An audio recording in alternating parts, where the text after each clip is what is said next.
I remember the sound before I remember the place. The crunch of damp leaves under my boots, the far-off call of something I couldn't name, not a bird, not quite an animal. The Appalachians have a voice of their own. It's soft, low, and constant. It doesn't whisper to you. It breathes around you. And that day, as the fog rolled between the sycamores and the ridge dipped into a hollow no one talked about, I swear the mountain exhaled right down my spine. My name's Luke. I'm 35, born in Tennessee, raised in a family that believed every trail was meant to be followed, every campfire a kind of church. I used to think the woods were home until I learned they have rules of their own. It was late October when my friends and I took that trip, the kind of cold that bites through layers and makes the smoke from your breath look like it's alive. We were chasing color, the last fire of the season before the winter came and took it all.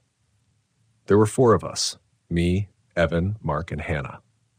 We'd hiked the Blue Ridge countless times, set up camp by creeks and overlooks that the locals swore were haunted. But this trip was different. We wanted something new, something untouched. The plan was simple, 3 days out, 2 nights in. But the woods don't care about plans. We started from a familiar trailhead near the North Carolina border, a path worn thin by boots and memories. It was easy at first, switchbacks curling through oaks and pine, the air sharp and clean. Then, a few miles in, we saw it. A break in the underbrush, narrow, almost deliberate.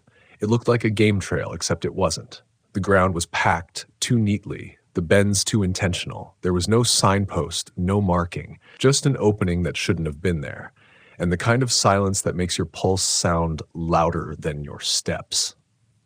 Evan was the first to say it. "It's not on the map." He tapped his phone screen, squinting through the glare. No signal, no coordinates. Just an empty space where the trail should have been. We laughed it off at first, the kind of laugh that's really a question. Mark said it was probably an old ranger road, forgotten or rerouted. But Hannah, she didn't say anything. She just stared down that path like she'd seen it before, or dreamed it. "Let's take it," I said, half joking, half curious. I wish I hadn't. The deeper we went, the more the woods changed. The air felt heavier, thicker somehow. The colors lost their brightness. The reds turned brown, the greens to gray. The trees grew close together, their roots knotting over each other like bones under skin. We followed the trail until the sound of the main forest, the birds, the insects, even the wind, just stopped. No forest should ever be that quiet. It's the kind of silence that isn't peaceful. It's waiting. A mile or 2 in, we came across something strange. At first, I thought it was a stone wall, a line of stacked rock maybe, like the remnants of an old homestead. But when we looked closer, we saw carvings on the stones. Faint, old symbols, circles, crosses, spirals. Some looked like runes, others like tally marks. There was a tree beside it, tall, half dead, with a single rope hanging from one of its branches. Not like a noose, not exactly. More like something had been hung there. An offering, maybe. Hannah said it reminded her of the Cherokee stories her grandmother used to tell, about the spirit paths that cut through the mountains, trails the living weren't meant to walk. We should have turned around. We all knew it. But something about that place kept pulling us forward. Like curiosity wasn't ours anymore. Like it belonged to the woods. By the time we made camp, the fog had settled so thick you could barely see 5 feet in front of you. We pitched our tents on a patch of flat ground beside what looked like an old fire ring, half-buried stones, blackened with soot. We joked that maybe we weren't the first to find this trail. Maybe someone had been here before, decades ago. But when the fire burned low and the night came in full, that joke didn't feel funny anymore. Around midnight, I woke to footsteps, slow, deliberate. Not an animal, too heavy for that, too rhythmic. They circled the camp once, maybe twice. I unzipped my tent just enough to see out. Nothing but fog and the faint outline of trees swaying in the dark. The footsteps stopped, and for a second, I thought I imagined it. Then, clear as day, I heard a voice, a woman's voice, whispering something I couldn't make out. I looked over at Hannah's tent. She was awake too, her shadow frozen inside. The whispering came again, this time closer. A soft, drawn-out sound, like someone calling from a distance they shouldn't be able to cross. No one slept the rest of the night. We didn't talk about it the next morning. Just packed up, pretending it hadn't happened. But the trail didn't look the same in daylight. The trees were wrong. I don't mean different. I mean wrong. Twisted, leaning in ways trees don't grow. The moss that had been on the north side of the trunks yesterday was now on the east. It was like the forest had rearranged itself overnight. We tried to backtrack. No luck. The trail behind us just disappeared. Every turn we took led to another hollow, another ridge that didn't match the map. Evan swore we'd passed the same fallen log 3 times, but each time it looked slightly different. The bark stripped a little more, the roots a little deeper. By the second day, we stopped talking about getting back and started talking about just getting out. Late that afternoon, we came to a clearing, a wide, open stretch with an old cabin at the center. It looked abandoned, but not forgotten. The roof sagged, but the walls were solid. There were tools leaning against the porch, rusted but not broken, and carved into the wood above the door was a date, 1899. Hannah went pale when she saw it. She said her grandmother once told her about an old logging camp that vanished around that time. Not destroyed, just gone. Whole families, hunters, workers, all disappeared after a harsh winter. The place was never found again. We stepped inside anyway.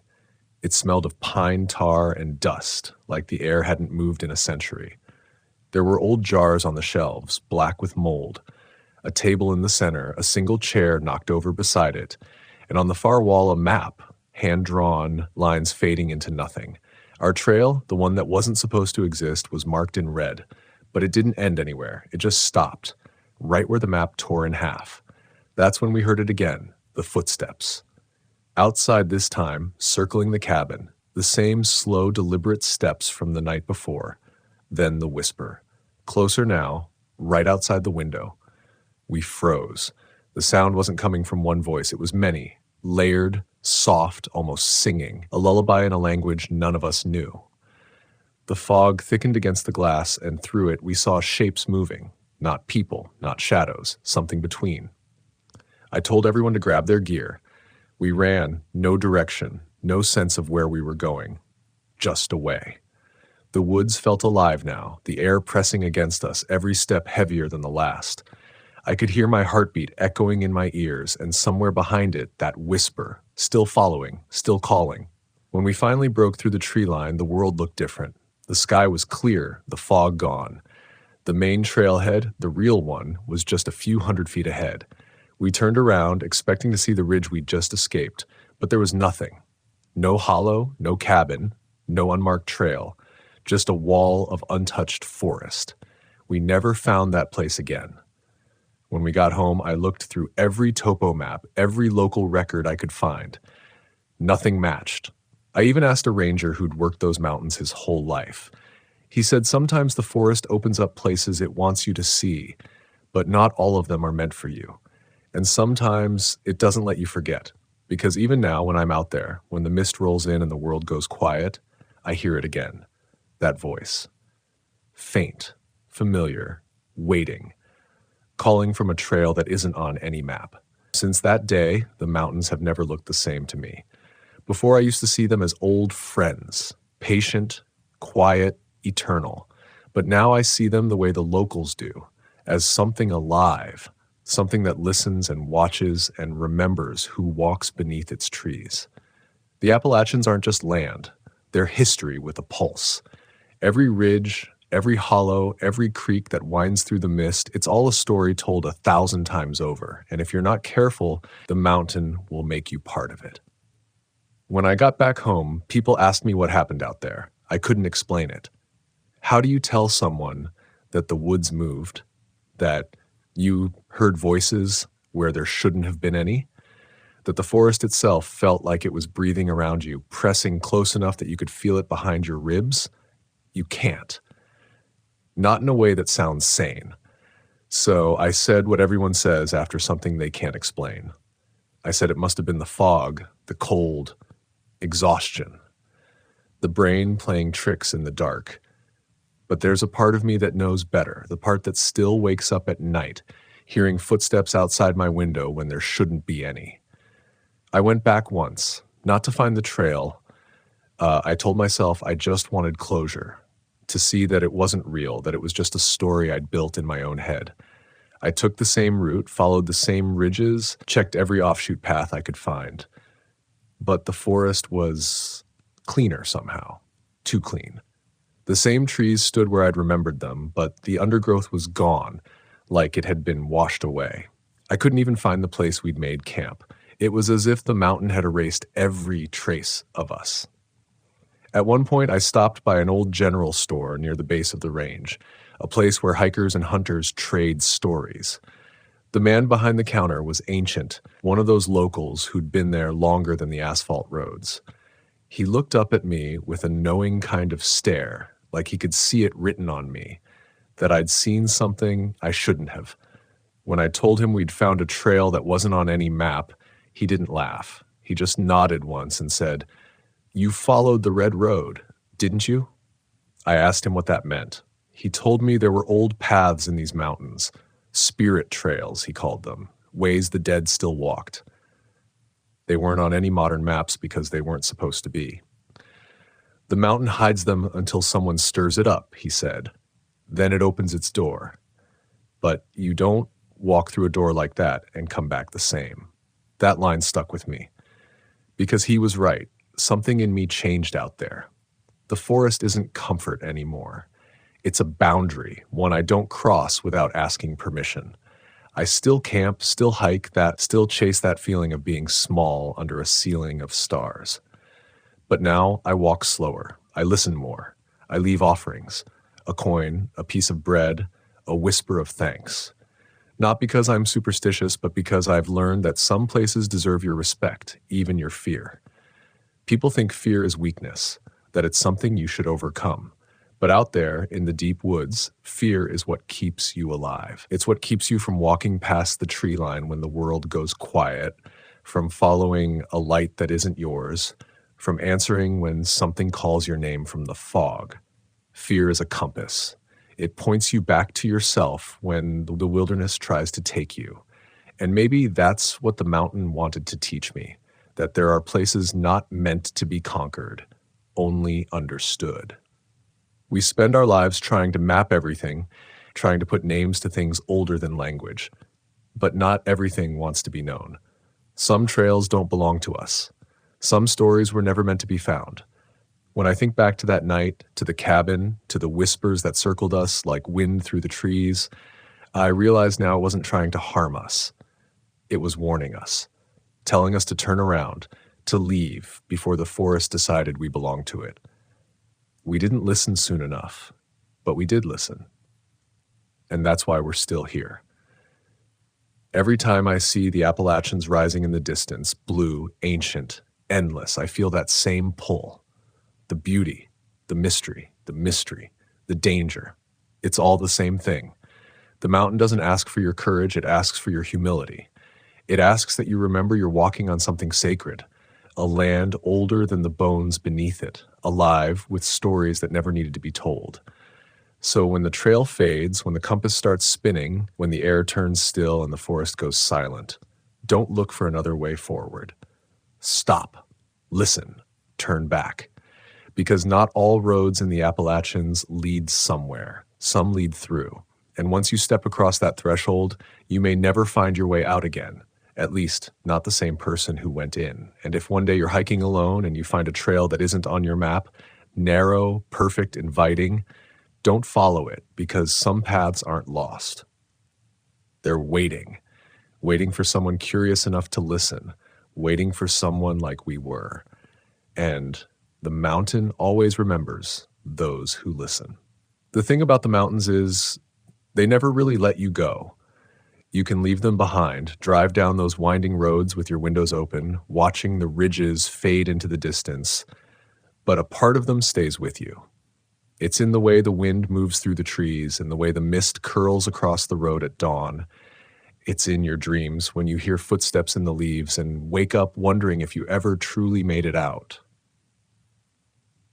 I think about that night more often than I admit, about how close we came to becoming another story whispered in the dark, another disappearance in the Appalachians. And I think about the people who didn't make it back, the ones whose names never made it into headlines, who wandered down a path that wasn't supposed to be there and just kept going. Maybe they found something they weren't meant to see. Maybe they listened too closely. Maybe the mountain decided it liked them enough to keep them. But sometimes, late at night, when the world is quiet and the forest outside my window starts to hum, I wonder if that trail is still out there. Hidden, patient, waiting for the next set of footsteps. I imagine the fog rolling through those same trees, the rope still swaying from the dead branch, the cabin standing just as we left it, dust settling where we once stood in fear. And I wonder if the mountain remembers our names. The woods don't forget. They remember every breath, every word, every foolish step into places we were never invited. And if you listen long enough, you might hear it too.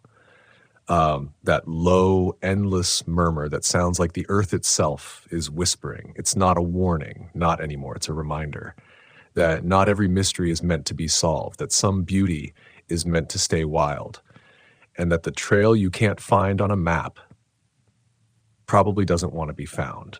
So when you camp beneath those Appalachian stars, when the night turns thick and the fire burns low, take a moment before you close your eyes. Listen. Feel the mountain breathe around you. And if you hear footsteps in the leaves, don't answer. Don't call out.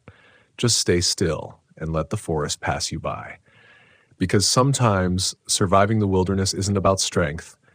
It's about respect, about knowing when to walk away. And if you ever do see that narrow path again, cutting through the fog like it's been waiting for you, remember my voice. We found a trail in the Appalachians that isn't on any map, and we shouldn't have followed it. But you still can, if you're willing to listen. I still remember the way the air felt that morning. Heavy, damp, and oddly quiet. The kind of quiet that presses against your ears, making you aware of your own heartbeat. My name's Evan. I was 27 at the time, a few months out of a breakup, trying to find myself somewhere between solitude and survival. So when my best friend Tyler suggested a weekend camping trip in the Appalachian Mountains, I said yes before he even finished asking. The park ranger at the entrance gave us the usual talk about the weather, the bears, the trails, but when he looked up from his clipboard and met our eyes, there was a flicker of something else there. Concern, maybe. Stay on the main trail, he said, slowly, like it mattered. You wander off, you might not find your way back. We laughed it off. We were young, confident, maybe a little stupid. The trail started out easy enough. The forest was wide and golden with morning light. The air smelled of pine and earth. We had our packs, our map, and our sense of adventure. Tyler was ahead of me, humming some tune, swinging his hiking stick like he was born to do this. I remember thinking that the mountains had a way of humbling people, but we didn't feel humble yet. The deeper we went, the more the forest seemed to shift, the path narrowing, the air thickening. At first, it felt like we were just stepping into a different rhythm, a slower heartbeat of nature. But then somewhere after the second hour, we noticed something strange, the sounds, or rather, the lack of them. The birds had stopped singing, the wind had died, the forest had gone completely still. That's when Tyler spotted it. A narrow path breaking off to the right, half hidden by ferns and moss. It wasn't on the map. Probably just an old ranger trail, he said, brushing the branches aside. The dirt looked freshly disturbed, like something or someone had been walking there recently. My stomach twisted a little, but curiosity is a dangerous thing in the woods. I told myself it was fine. That rules were for tourists, so we turned off the main trail and followed it. At first, it felt like the right kind of adventure, the kind you tell stories about later, laughing around a campfire. But the deeper we went, the stranger it became. The trees grew closer together, bending in ways that looked unnatural, their roots like fingers clawing at the soil. We started seeing carvings on the bark, not initials or hearts, but symbols. Circles crossed by lines, spirals etched deep like someone had taken a knife to them. Tyler said it was probably just old markings from surveyors, but they didn't look official. They looked personal, deliberate. We lost the trail about an hour later. It didn't fade, it just stopped. The ground ahead was covered in thick, wet leaves that didn't match the season. Tyler kept walking, insisting he could find where it picked back up, but every step forward made the woods feel tighter, darker. I called out his name once, twice, and by the third time my voice sounded strange, swallowed by the trees. He turned around then, his face pale, his breath visible in the air even though it wasn't that cold. "Do you hear that?" he whispered. It was faint at first, like wind slipping through branches, but then it grew clearer.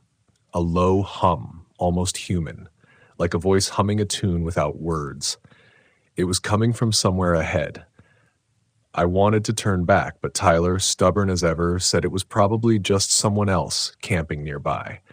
He started walking toward the sound, and I followed, not out of courage, but because I didn't want to be left alone. We found a clearing maybe 50 yards later, but it wasn't like any clearing I'd seen before. The trees around it were blackened as if burned, yet there was no ash, no smell of fire. In the center stood a small stone circle, perfectly arranged, and around it, hanging from the trees, were small wooden figures tied with string. Some looked like people, some didn't. The humming stopped the moment we stepped inside. Tyler laughed, that nervous kind of laugh people do when they're scared. He said it was probably an old ritual site, maybe some local art thing. But the forest didn't feel artistic. It felt watchful. I could feel it. That deep, primal instinct whispering that we weren't supposed to be there. I told him we needed to go. He didn't argue. We turned back the way we came, except the way we came wasn't there. The trees didn't look the same anymore. The slope we'd walked down wasn't where it should have been. Even the air felt heavier, like the forest had shifted while we weren't looking. Panic started to build in my chest. I pulled out my compass, but the needles spun aimlessly. Tyler said we just needed to keep heading west, but every direction looked identical.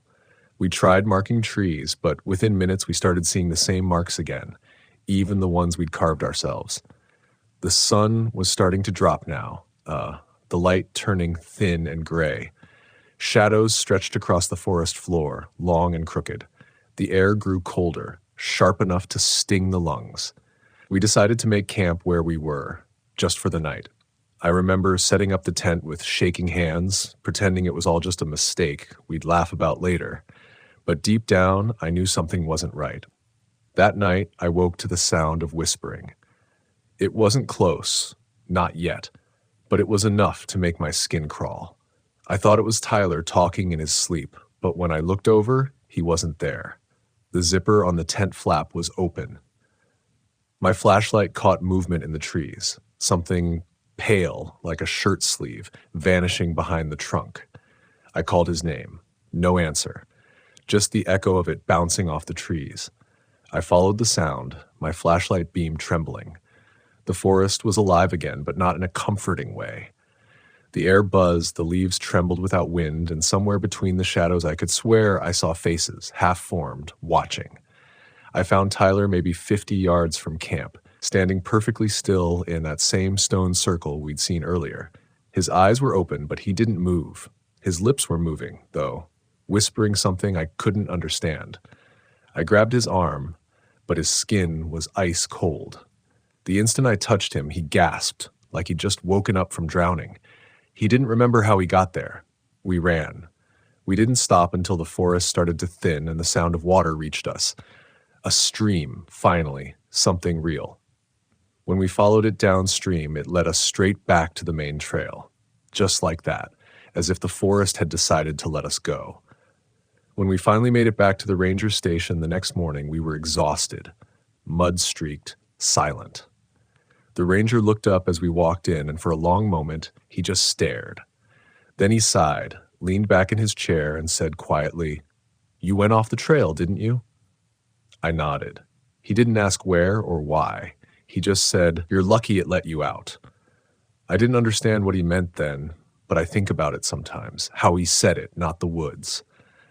like the forest itself had a will. Maybe it does. Maybe some places aren't meant to be explored, no matter how brave or curious we think we are.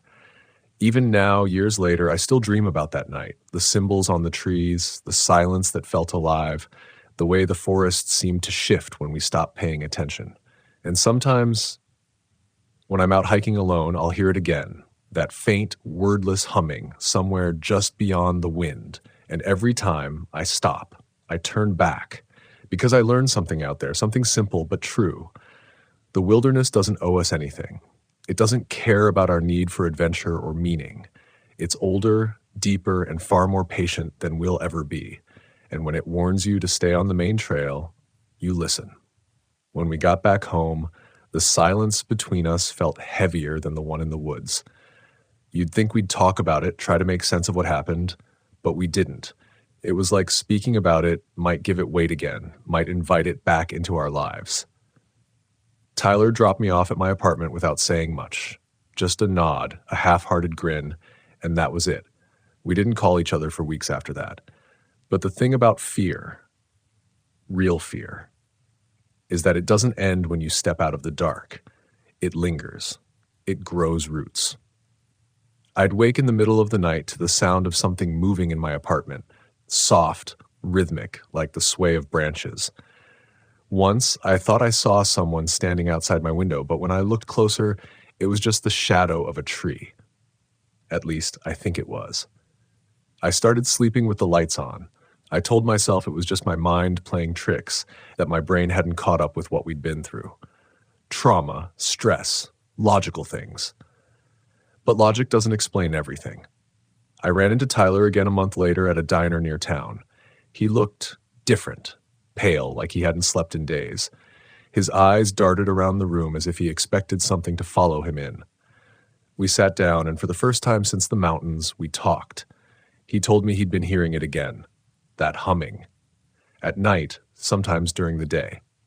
Said it was soft at first, then louder, almost like it was calling him. I laughed nervously, told him it was probably tinnitus or something. But deep down I believed him, because I'd heard it too. He said something else then, something that chilled me.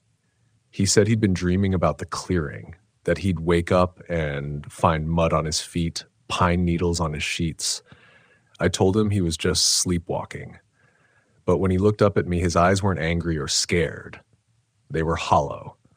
I don't think I'm sleepwalking, he said. I think I'm going back. I didn't sleep much after that. Every sound outside my window made me flinch.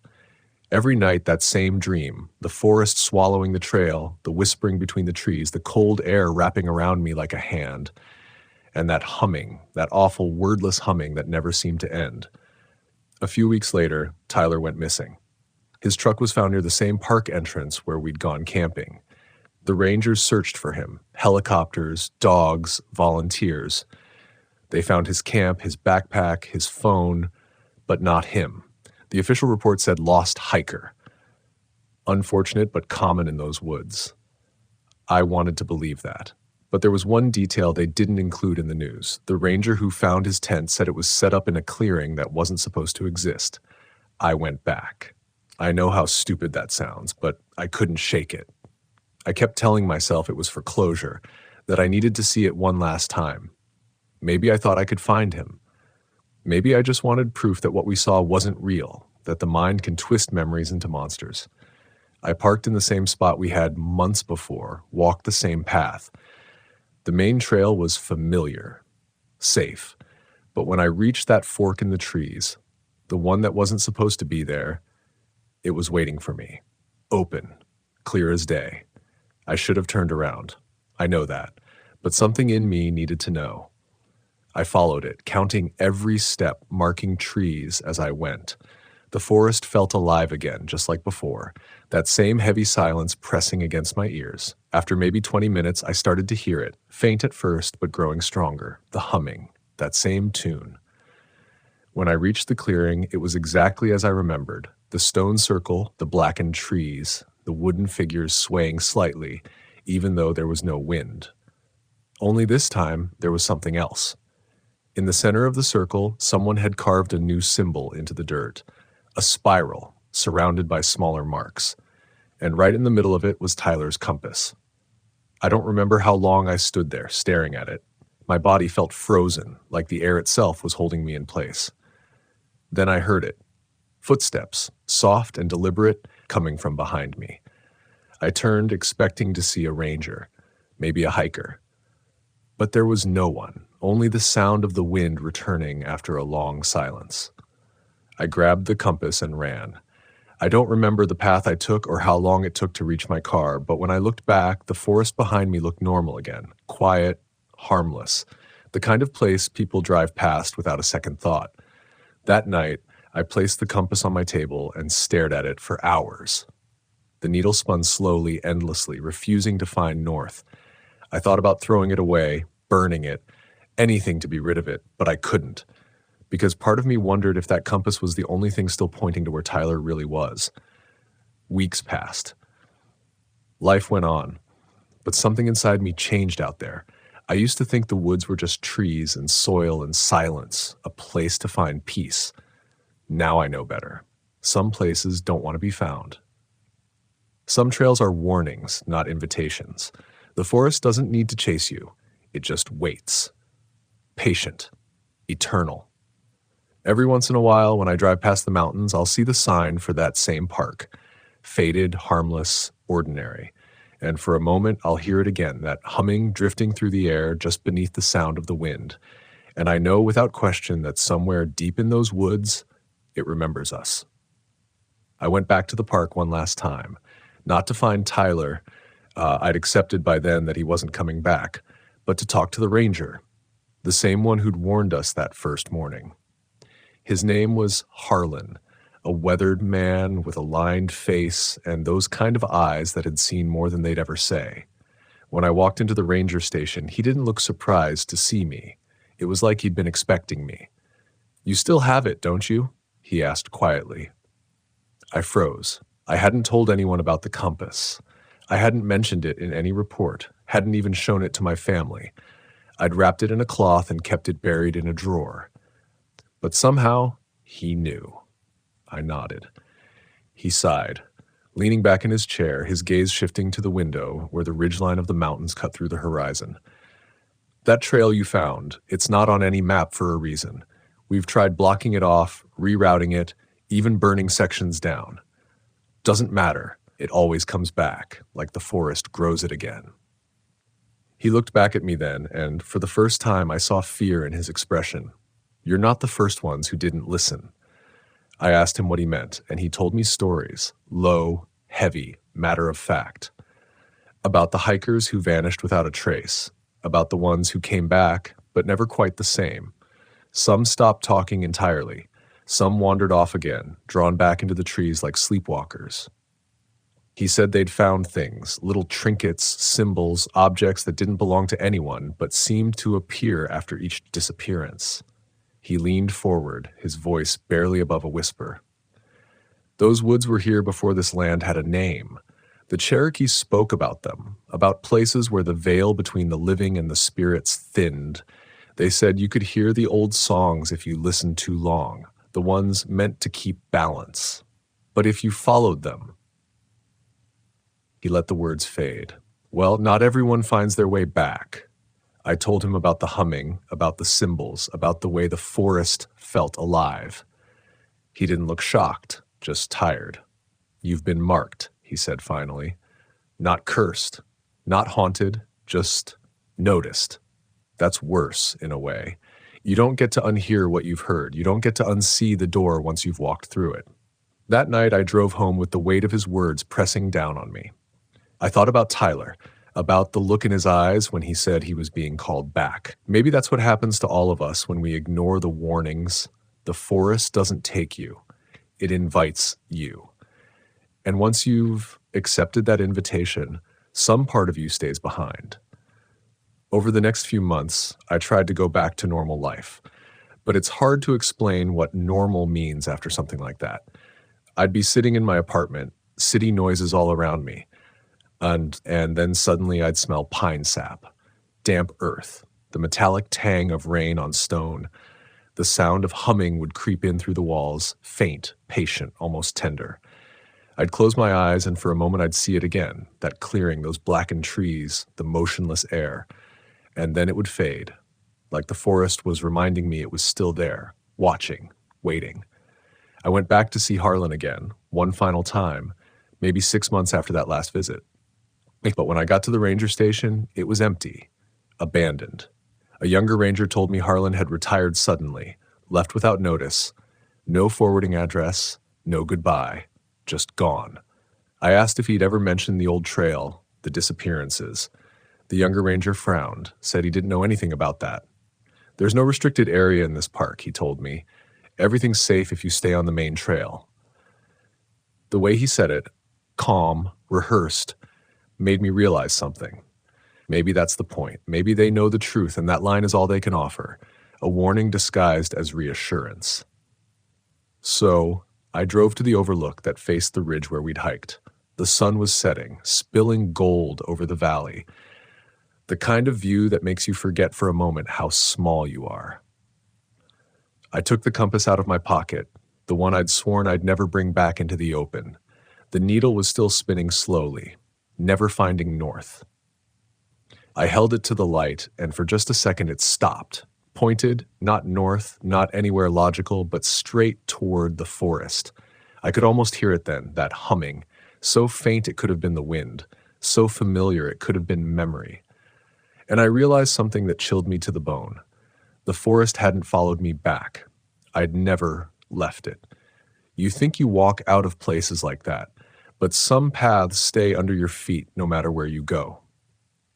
Some songs never stop playing, just waiting for you to listen again. And now, when I hear people talk about heading into the Appalachians, camping, hiking, finding themselves, I always tell them the same thing. I tell them about the beauty, the solitude, the way the trees breathe differently up there. But before they go, I make sure to say one last thing.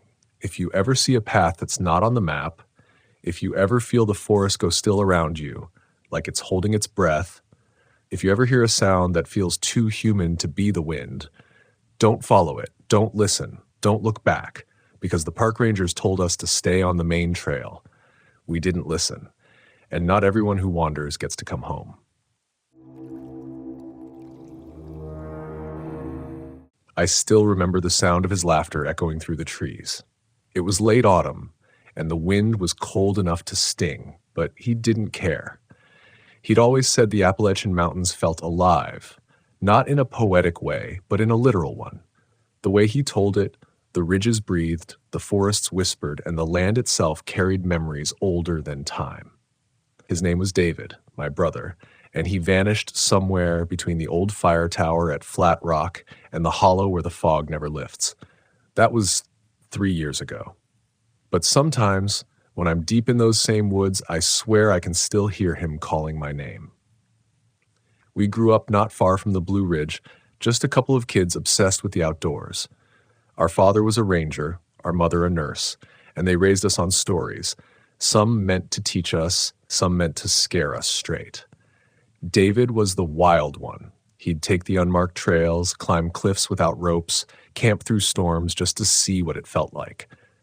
I was the cautious one, the map reader, the one who checked weather reports and packed extra matches. So when he suggested a 3-day trip into the deeper parts of the trail, the parts that don't make it onto tourist maps, I should have said no, but I didn't.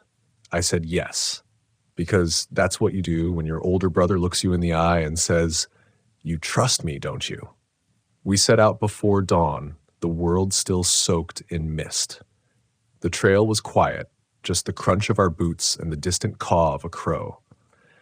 David carried the heavier pack, as always, and made fun of how I kept checking the compass. "These mountains don't want to lose you," he joked. "They just want to see if you can listen." I laughed then. It sounded like one of those cryptic local sayings, the kind old hunters tell around campfires. But now I think maybe he was right. Maybe the woods were listening. By the second day, something felt off. The air had changed. It's hard to explain unless you've been out there long enough to feel it, that shift in silence when the forest seems to stop breathing. The birds go quiet. Even the wind sounds different, like it's passing through something hollow. We found strange tracks near the creek that afternoon. Not animal, not quite human either. Barefoot, long-toed, deep in the mud, as if whoever, whatever, made them was heavy, but moving fast. David thought they were old. I wanted to believe him. That night, we camped near an old logging road. I remember the smell of damp moss and the way the firelight flickered against his face. We talked about life, stupid things like jobs, relationships, what it meant to grow older. He told me he was thinking of moving west, starting fresh. You can't stay still forever, he said. If you do, the forest will swallow you up. It was the last real conversation we ever had. Sometime in the night, I woke up to the sound of footsteps, slow, deliberate, circling the tent. I thought it was a deer at first, but deer don't breathe like that. This was deeper, heavier. I reached for the flashlight, but the batteries had died. Then David whispered from the other side of the tent, "You hear that?" His voice was calm, too calm. We sat there barely breathing until the footsteps faded into the woods. When morning came, we found more tracks, the same kind we'd seen by the creek, circling our camp. But this time they stopped right beside my sleeping bag. We packed up fast, moving east toward the ridge. David led, but he wasn't joking anymore. He walked faster, quieter. At one point, he stopped and said, "If something's following us, don't look back. Just keep walking." I thought he was messing with me, but when I saw his face, pale, eyes darting between the trees, I realized he wasn't. By noon, we'd lost the trail completely. The compass spun uselessly, and the landmarks we'd marked the day before were gone. It was like the forest had rearranged itself overnight. The last time I saw him was near the old fire tower. The sun was dipping behind the ridge, painting everything gold. He told me to climb up and check for a signal while he scouted the base for firewood. I remember the sound of the wind rushing through the structure, the metal creaking beneath my boots. I shouted his name once, twice. No answer. When I climbed down, his backpack was there, open, gear scattered, as if he'd dropped it mid-motion. But no David. Just silence, and the feeling that something had been standing there moments before. I called his name until my voice cracked. I searched until night fell, then until the sun rose again. No footprints, no trail, nothing, as if he'd melted into the air. When the search teams arrived days later, they found only two things. One of his boots wedged between roots near the ridge, and the other 20 miles away, near a ravine that wasn't even on the map. The search dogs followed the scent halfway down the slope, then refused to move any further. They just sat there, whining, staring into the fog below. Locals had their theories. Some said it was the weather, that he slipped, hit his head, and the animals scattered what was left. Others whispered about the old stories, the ones about the mimic men of the Appalachians, the forest echoes that take the shape and sound of lost travelers. I didn't believe that, not at first, but a year later, I went back to that same spot. Not to find him. I'd given up on that. But to understand, to feel whatever he'd felt in those final moments. The air was colder that day. The forest looked the same, but older somehow. I set up camp near the tower ruins, lit a small fire, and waited. Around midnight, I heard it, faint at first, then closer. My name. Not shouted, not whispered, just spoken, like someone standing right behind me. I turned, flashlight shaking in my hand, but there was nothing, just trees, fog, and the wind carrying a voice that sounded exactly like my brother's. I ran. I don't remember how far or how long, only that when I stopped, the forest was quiet again, and I was standing beside the same creek where we'd found the first tracks. When I got home, I told no one. What could I say? That the woods had learned his voice? That sometimes when I'm out there, I can feel him just beyond the tree line, waiting for me to look the wrong way. I don't know what took my brother. Maybe it was a fall. Maybe something older, something this land doesn't let go of. But I do know this. The forest remembers.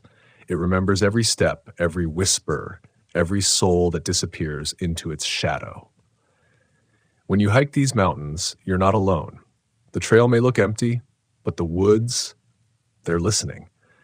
And if you ever hear someone calling your name when you know you're the only one out there, don't answer. Just keep walking. The months after David's disappearance blurred together, a constant cycle of search, hope, denial, and silence. They called it a cold case after 6 months. I hated that term.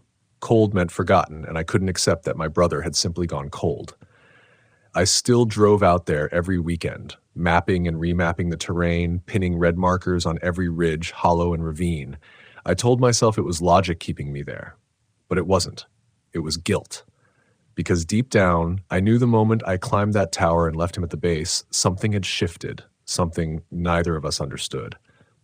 The locals were kind at first. They brought casseroles, told me to stay strong. But by winter, they stopped making eye contact. Some of them said strange things, like how the mountains choose who they take, how some disappearances aren't accidents, they're invitations.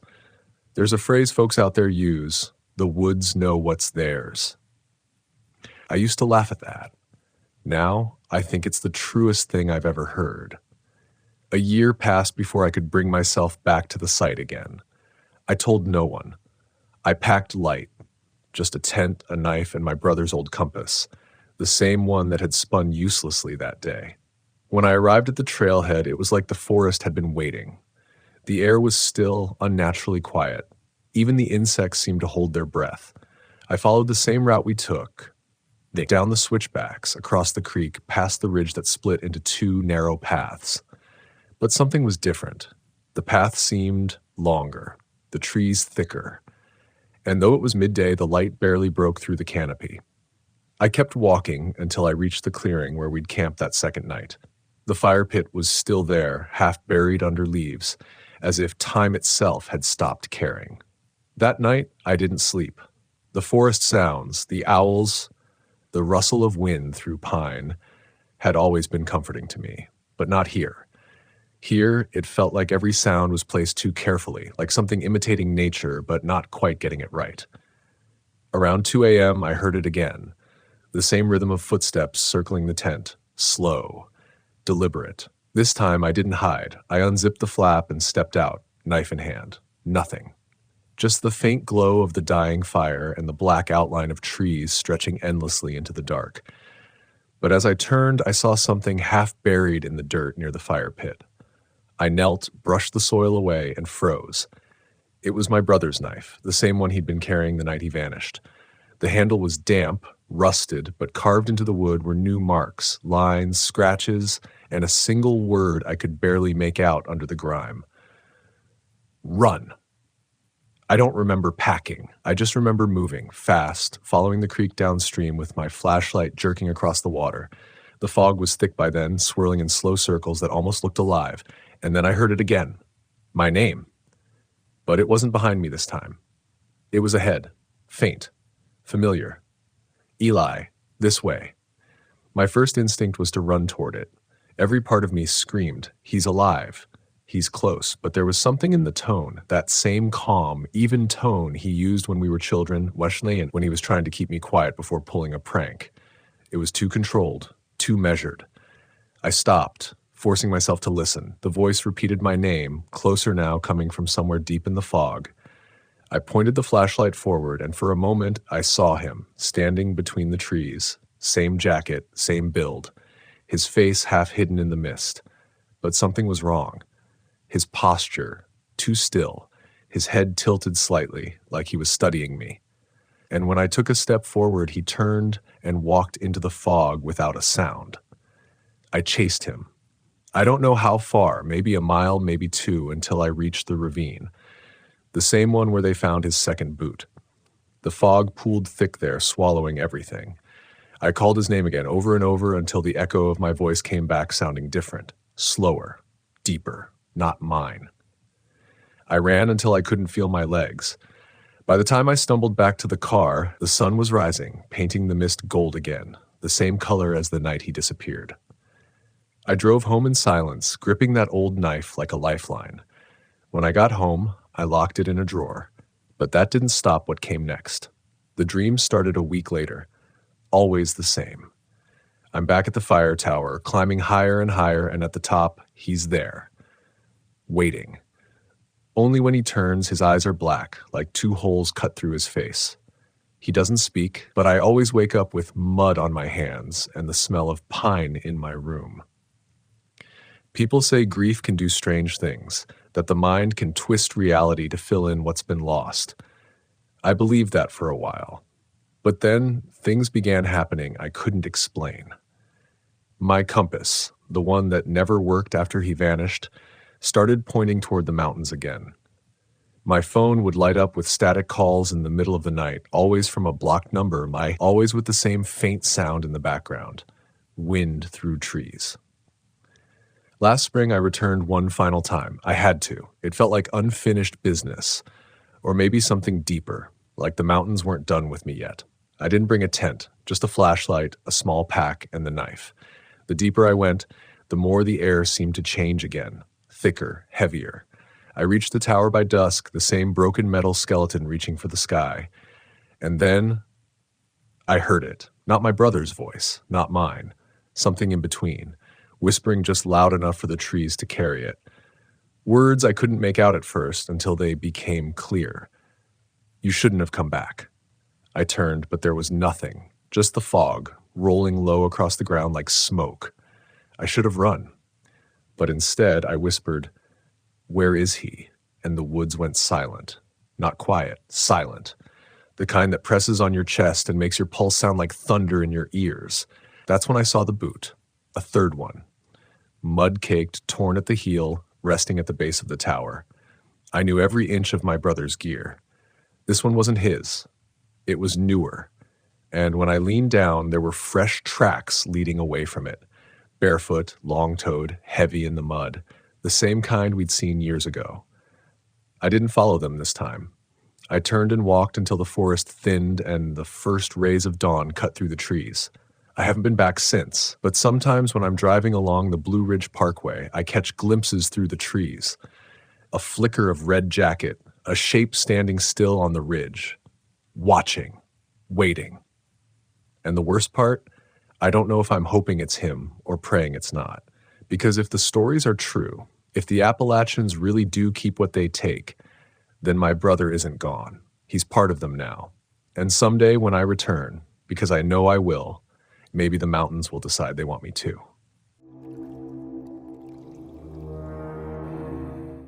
It started with the wind. The kind that doesn't just pass through the trees but lingers, curling around the trunks, whistling through the hollows like it's carrying a warning. My name's Daniel, 31 years old, born and raised at the edge of the Appalachian foothills. I've been hiking these woods since I could walk. I know their voices, the groan of a pine under the weight of rain, the murmur of a creek beneath the moonlight, the quiet hush when night settles. But that night, near the old fire tower on Black Elk Ridge, the woods sounded wrong. The silence had edges. We'd been planning the trip for months, just me and two old friends, Miles and Casey. We were the kind of people who found peace in the smell of wet moss, in the crunch of leaves under our boots, the kind of people who looked at a trail marked unmaintained and took it as an invitation. But that weekend, we weren't chasing peace. We were chasing a story. There were rumors about that ridge, about the fire tower that had been shut down since the 80s. Locals said a ranger disappeared there one autumn back when the tower was still in use. Said they found his logbook full of strange entries, unidentified lights, knocking outside tower, something walking the catwalk. We laughed it off when we heard it. Every old mountain town has its ghost stories, but when we reached the base of that ridge, the laughter didn't come so easy. The trail wound up low, patient switchbacks. Halfway up, the trees grew denser, their roots crossing like veins over the dirt. By dusk, the air grew colder, sharper. We found a flat clearing not far from the tower's base, set up our tents, and gathered around a small fire. The tower itself loomed through the trees, rusted and skeletal, reaching for the clouds that were bleeding orange and gray. Miles joked that it looked like something out of a horror movie. Casey chuckled, but didn't say much after that. He just kept glancing toward the tree line, toward where the tower's shadow melted into the dark.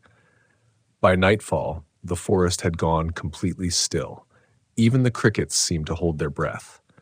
Our fire crackled soft and steady, throwing gold light onto our faces. We talked quietly, like we didn't want to wake something. Around 11, the wind picked up again, thin, whistling, threading through the branches. That's when we heard it. A dull, deliberate knock. Not the random sound of a branch falling, not an animal. This was different. It came once, then again. 3 solid raps, like someone hitting wood with the back of their knuckles. We froze. Miles whispered, "Did you hear that?" And even though we all had, none of us wanted to admit it. I told myself it was a woodpecker. But the sound came again, slower this time, closer. The firelight flickered against the tents, shadows stretching long and thin. Casey stood up, grabbed his flashlight, and swept it across the clearing. The beam caught on the tower's legs, rusted metal, wet with dew. For a second, I could have sworn I saw something move behind one of the supports, a shape that didn't belong to tree or man. But when I blinked, it was gone. We decided to call it a night, though none of us really wanted to crawl into our tents. The knocking didn't stop. It came in bursts, sometimes from the direction of the tower, sometimes from the woods behind us. Once, it sounded like it was right outside my tent. The fabric trembled with each dull thud. I didn't move, didn't breathe. Just lay there, counting the seconds between sounds. The forest felt alive, aware. Every gust of wind felt like it was testing us, seeing if we'd break. Sometime past midnight, I heard Miles unzip his tent. "I'm checking it out," he whispered. I started to tell him not to, but the words caught in my throat. I listened as his footsteps faded into the trees. Then silence. Long, aching silence. Casey muttered from the other tent, asking if Miles had found anything. No answer. We waited. The fire had burned low, just embers glowing like dying eyes. Then came the sound that still makes my chest tighten when I think of it. Footsteps running. Fast. Heavy. Miles burst into the clearing, his flashlight bouncing wild light off the trees. His face was pale, eyes wide. "There's someone up there," he gasped. "In the tower." We turned toward it. The catwalk creaked. Slow, deliberate steps pacing across the upper platform. The light from Miles's flashlight cut through the dark, landing on the metal stairs, then higher until it reached the top. Nothing. Just the empty observation deck, the railing twisted and half collapsed. Then something leaned over the edge. A silhouette, tall, still, watching us. It didn't move, didn't speak, just stood there against the moonlight. My skin went cold. Casey grabbed my arm and whispered, "We need to go." We doused the fire and backed away, careful, quiet. The figure didn't move, not until we were halfway down the trail. Then we heard it again, 3 knocks. But this time they weren't from the tower. They were behind us, closer, following. We hiked through the dark for what felt like hours, the trail twisting and vanishing under our feet. Every so often, we'd hear the sound again, knock, knock, knock. It echoed through the trees, bouncing off the ridges, impossible to trace. Once, the sound came from both sides at once. That's when panic set in. We stopped trying to be quiet. We ran. Branches tore at our jackets, roots caught our boots. The air was thick, humming. When we finally reached the trailhead, the first hint of dawn was bleeding into the sky. We didn't speak the entire drive home, not until we hit the main road and saw the gas station by the old county line. Miles pulled over, hands shaking on the wheel. Casey lit a cigarette, stared out the window. I finally asked him what he saw up there, what made him so sure someone was in that tower. He didn't answer right away, just exhaled smoke and said, "It wasn't someone, it was something." I wanted to believe it was just exhaustion, fear playing tricks. But when I unpacked my bag later, I found something that didn't belong, wedged between my sleeping bag and the tent poles. A splinter of wood about 4 inches long, smooth on one side, splintered on the other, like it had been struck. 3 times, we swore we wouldn't go back. But a few weeks later, curiosity ate at me. I started reading about the ranger who vanished back in the 80s. His last entry, dated October 14th, read, "Heard the knocking again. Closer this time. Tried calling it out, but it only repeats. Not an echo, not wind. It wants something." The report ended there. His body was never found. I think about that sometimes, about how the mountains hold on to their secrets, about how something ancient might live in those woods, not malevolent, just aware. Maybe the knocking wasn't meant to scare us. Maybe it was a warning, the same one the ranger heard all those years ago. A reminder that some places aren't meant to be disturbed. Still, when the wind rises at night and I hear branches tapping against the walls of my cabin, I can't help but count. 1, 2, 3. And somewhere deep in the Appalachian dark, I know something's listening too. In the weeks that followed, life went on, or at least it pretended to. The world outside the mountains stayed the same. The hum of traffic, the clatter of coffee shops, the glow of city lights bleeding into the night sky. But something inside me didn't come back down from that ridge. It lingered there in the silence between heartbeats, in the way I'd catch myself listening too long to the wind. I told myself it was just nerves, that we'd scared ourselves over nothing. But deep down, I knew the truth. Fear that raw doesn't come from imagination. It comes from contact. Miles stopped answering my calls after the first week. He said he was fine, that he just needed space. I didn't blame him. The last time we talked, his voice sounded hollow, like something had been pulled out of him. He said he hadn't slept much. Every night, around the same time, the hour when the woods had gone still up on the ridge, he'd hear knocking somewhere in his house. Sometimes on the back door, sometimes the wall near his bed. 3 knocks, always 3. Casey tried to laugh it off. He said it was coincidence, sound carrying from the street, a branch hitting the siding. But when I saw him a month later, he looked worse. There were circles under his eyes, his hands shaking when he lifted his coffee. He told me he hadn't gone camping since that night. Couldn't. I see it when I close my eyes, he said. The tower, the shape, it's like it's still watching. And I understood, because I felt it too.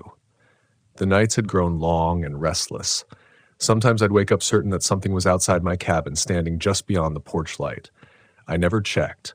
I just lay there staring at the ceiling, waiting for the sound I dreaded most, the knocking. It didn't come, not yet, but I could feel it hovering in the dark, patient as time.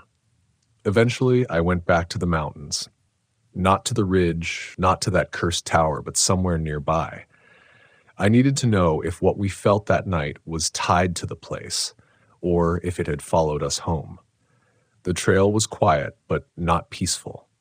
The forest seemed to recognize me like it remembered the trespass. I moved slower this time, not as a thrill seeker, not as someone chasing stories, but as a man trying to make peace with something he couldn't explain. When night fell, I didn't build a fire. I just sat there beneath the pines, letting the dark swallow the last of the light. The wind came, soft at first, then stronger, whistling low through the branches. It carried the smell of rain and rust, the same scent that had hung in the air near that fire tower. My chest tightened, but I didn't move. I told myself I'd face it, whatever it was. The forest answered with silence, the kind that feels alive. Then it came. Faint, but clear. Knock, knock, knock. I didn't run this time, didn't shout. I just closed my eyes and listened.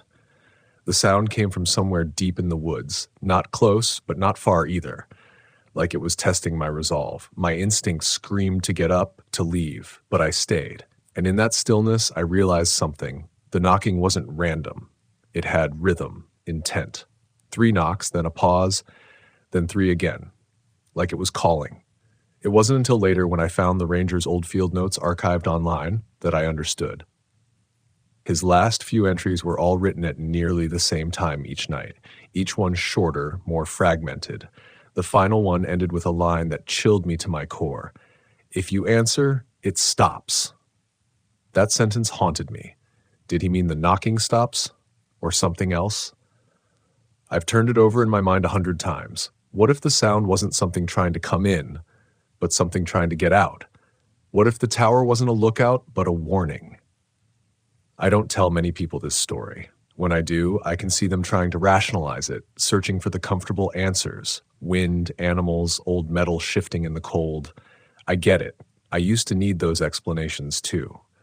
But the woods don't care about what makes sense. They operate on older rules, rules that existed long before we gave them names. Sometimes I think the forest speaks in ways we've forgotten how to hear, through patterns, echoes, signs, through knocks in the night that ask questions we're too afraid to answer. Maybe what we call haunted is just misunderstood. Maybe the things that scare us are only reflections of how little we belong out there. The wild doesn't hate us. It just remembers that we're guests who stayed too long. That's the lesson I took from that night, the one that kept me from ever hiking without respect again. The mountains don't need to shout to remind you of their power. Sometimes they just knock. Now, every time I set up camp, I pause before lighting the fire. I listen. I make sure I'm welcome, because I've learned the forest will always let you know. Sometimes in whispers through the leaves, and sometimes in something much heavier. And if you ever find yourself deep in the Appalachians, miles from the nearest road, standing beneath the shadow of an old fire tower, and you hear it, 3 steady knocks echoing through the dark, don't call out. Don't go looking. Just listen. Let it pass. Because there are things in those woods older than stories, older than fear itself. And when they knock, they're not asking to be found.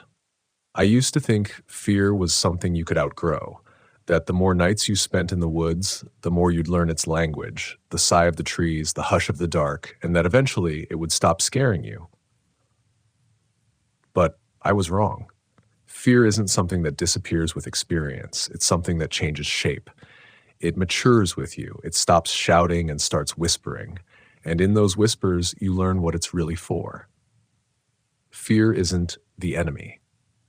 It's the boundary, the line between what we know and what we're not meant to understand. It's the forest's way of saying, this far, no further. After that night near the fire tower, I couldn't stay away from the mountains for long. There was a pull I couldn't name, a need to reconcile what happened, or at least to find meaning in it. So I went back, not to the tower itself, but to other ridges nearby. I talked to old-timers who'd lived their whole lives in those valleys, that men with faces carved like the bark of hickory trees. When I told them where I'd camped, their eyes always changed. They'd go quiet for a long while before speaking. Black Elk Ridge, one of them said, shaking his head. That place don't forget. I asked what he meant. He told me stories, fragments, half remembered, about lights seen flickering near the tower long after it was abandoned, about hikers hearing knocking from the trees, like something counting them as they passed, about an old ranger who once said the mountain had a heartbeat, and if you listened long enough, you'd hear it answer your own. It sounded like folklore, but something in his tone said otherwise. These weren't tales for entertainment. They were warnings wrapped in the language of memory.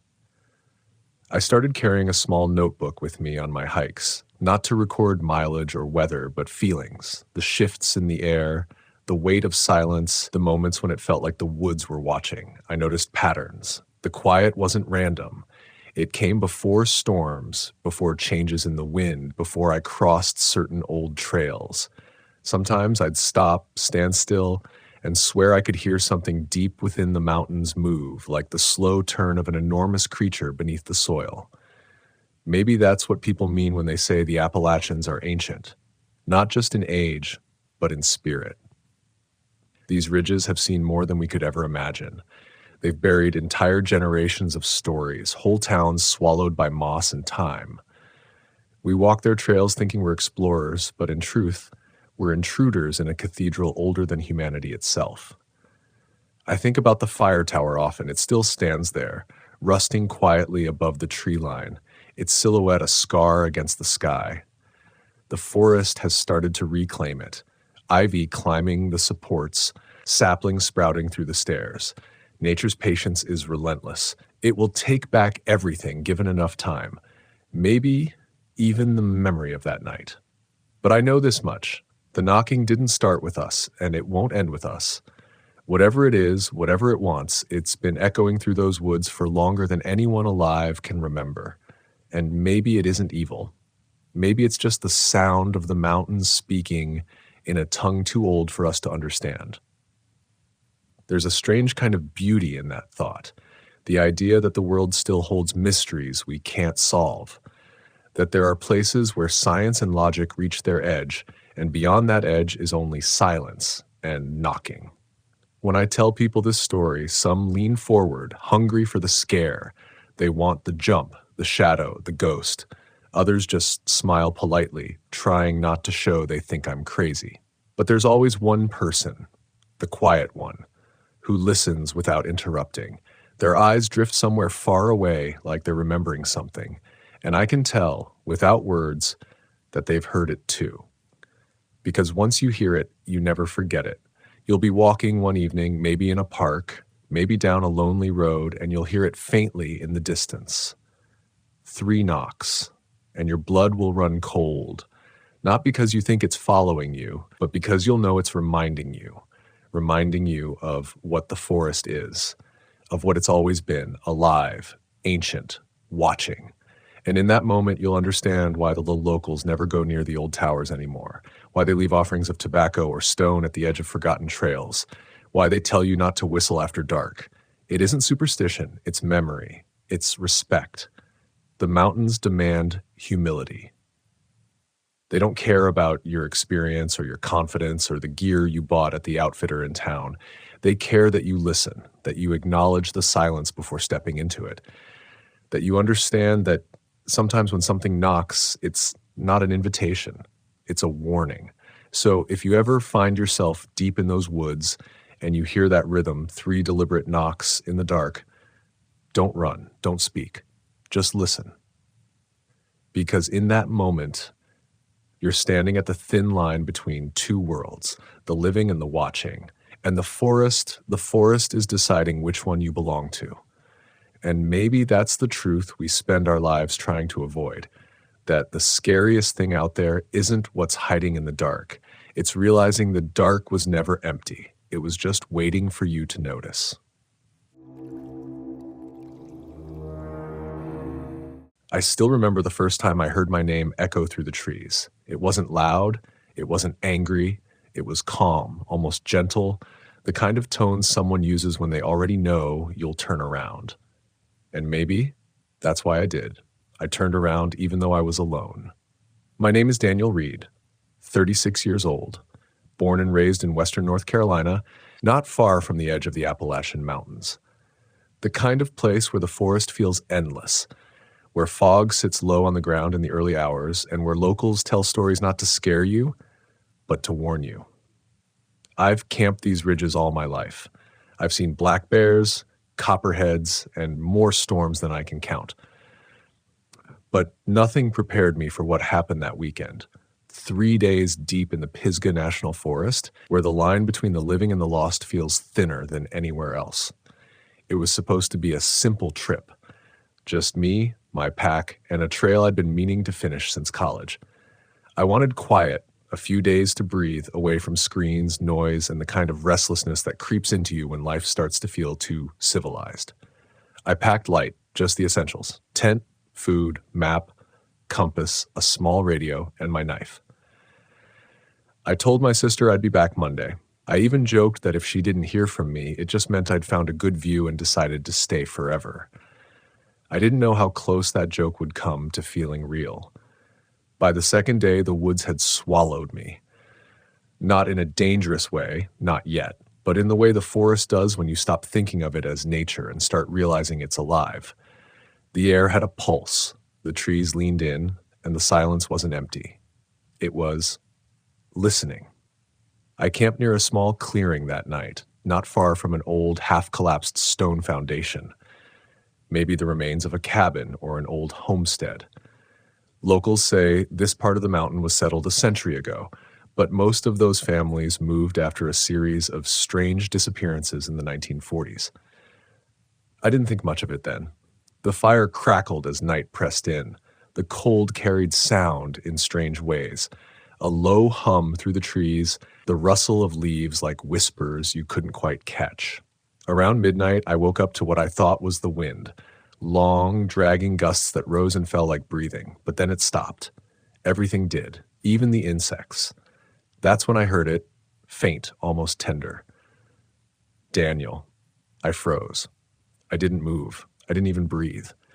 Because there was no one out there. My radio was off. My phone had no signal. And that voice, it wasn't calling to me. It was calling from me, like someone who knew me deeply, like someone who had been waiting. I unzipped my tent just enough to peer outside. The moonlight bled through the canopy, pale and thin. Nothing moved. But the woods didn't feel empty. The kind of stillness I felt then, it was the kind that sits just before a storm or a scream. I told myself it was just my mind playing tricks, the way sound bounces off hillsides in the mountains. I zipped the tent back up and forced myself to sleep. The next morning, I found something that made that theory crumble. About 30 feet from where I'd camped, there were footprints. Bare. Human. They circled my campsite once, then stopped at the edge of my tent, just a few feet from where my head had been. The prints were fresh. I could see the shape of each toe pressed deep into the damp soil. I packed fast. I didn't even finish breakfast. The forest didn't feel like a place anymore. It felt like a presence. The trail ahead was narrow and winding, climbing toward the ridgeline. Every few minutes, I'd stop and listen, half expecting to hear footsteps behind me. But there was only the creak of the wind and the occasional groan of old trees bending under their own weight. By afternoon, the weather turned. Clouds rolled in fast from the west, heavy and dark, swallowing the sun. I reached an abandoned fire tower near dusk, one of those tall metal skeletons that stand above the trees, relics of an older era. I decided to take shelter inside. The ladder groaned under my weight as I climbed. From the top, I could see miles of forest in every direction, nothing but rolling green and gray, fading into fog. For a while, it was peaceful again. I even started to convince myself that the footprints had been mine. Maybe I'd gotten turned around in the dark. I sat up there until the first thunder cracked across the valley. Then, as lightning flashed, I saw something move near the base of the tower. A figure. Still, staring up. I leaned forward, trying to make out details, but the storm made it hard to see. I called out just a simple, "Hey," thinking maybe it was another hiker caught in the rain. No response, just the sound of wind and thunder. I turned on my flashlight and shined it down. The light caught something pale, a face maybe, but gone too quickly to tell. The figure stepped back into the trees, and then it was gone. The storm raged all night. Rain hammered against the tower, and lightning turned the sky white every few seconds. I barely slept, too afraid to go down. Around 3 a.m., I must have dozed off because I woke to a sound that didn't belong, footsteps climbing the metal ladder below me. Slow, careful, deliberate. My chest tightened. I turned off my flashlight. My hand found the handle of my knife. The footsteps stopped halfway up. Then I heard it again, that same voice, closer now, clearer. "Daniel?" This time it wasn't faint. It was right below the platform. Calm, patient. Like whoever it was knew I'd answer eventually. I don't know how long I stayed frozen there, staring at the trapdoor below me. Maybe minutes, maybe hours. The storm started to fade just before dawn, and with it, the sound. When I finally forced myself to look, the ladder was empty. When I climbed down that morning, the ground below was untouched. No footprints, no sign of anyone, just soaked earth and broken branches from the storm. But as I made my way back toward the trail, something caught my eye, carved into the bark of a tree near the tower. Letters. My name. Not once, but 3 times, scratched deep into the wood like someone had done it with a blade. That was the moment I realized this wasn't a stranger in the woods. Whatever it was, it knew me, or wanted me to believe it did. I hiked without stopping the rest of that day. My legs burned, my throat dry, but the need to get out overpowered everything else. The forest felt different now, alive in a way that wasn't beautiful anymore. The whispers of wind through branches began to sound like breathing again, and once I swore I saw a figure standing far off between the trees, watching me. Each time I blinked, it seemed closer. By the time I reached my truck, the sky had cleared. I sat there for a long time before turning the key, staring into the tree line. And that's when I heard it one last time. Not from the woods this time, from inside the cab of my truck. A whisper right beside my ear. "Daniel?" I drove until I reached cell service, until I saw streetlights again, until I could convince myself that what I heard was just exhaustion, fear, or maybe the mountain's way of warning me not to come back. But here's the thing. Even now, when I close my eyes, I can still hear it. The voice wasn't trying to hurt me. It wasn't calling me deeper into the woods. It was calling me home. And maybe that's what scares me the most, because part of me still feels like I never left. For weeks after that trip, I couldn't sleep. Every night, I'd wake around the same time, 3:12 a.m., to the sound of faint breathing. Sometimes it came from the hallway, sometimes right beside my bed, and always the same whisper. Not loud, not even urgent, just patient, like it was waiting for me to answer. I tried everything to quiet it: music, sleeping pills, even leaving the lights on. But silence has a way of finding you when it wants to.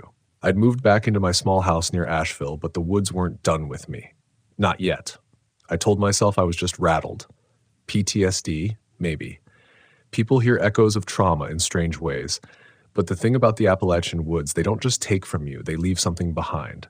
A trace. A voice. A shadow that never stops following you home. One morning I found mud on my porch steps. Just a few prints. Barefoot. I tried to laugh it off. Thought maybe a neighbor's kid had been fooling around. But the prints didn't lead up to the house. They led away from it. As if someone had been standing there, staring at my door for a long time.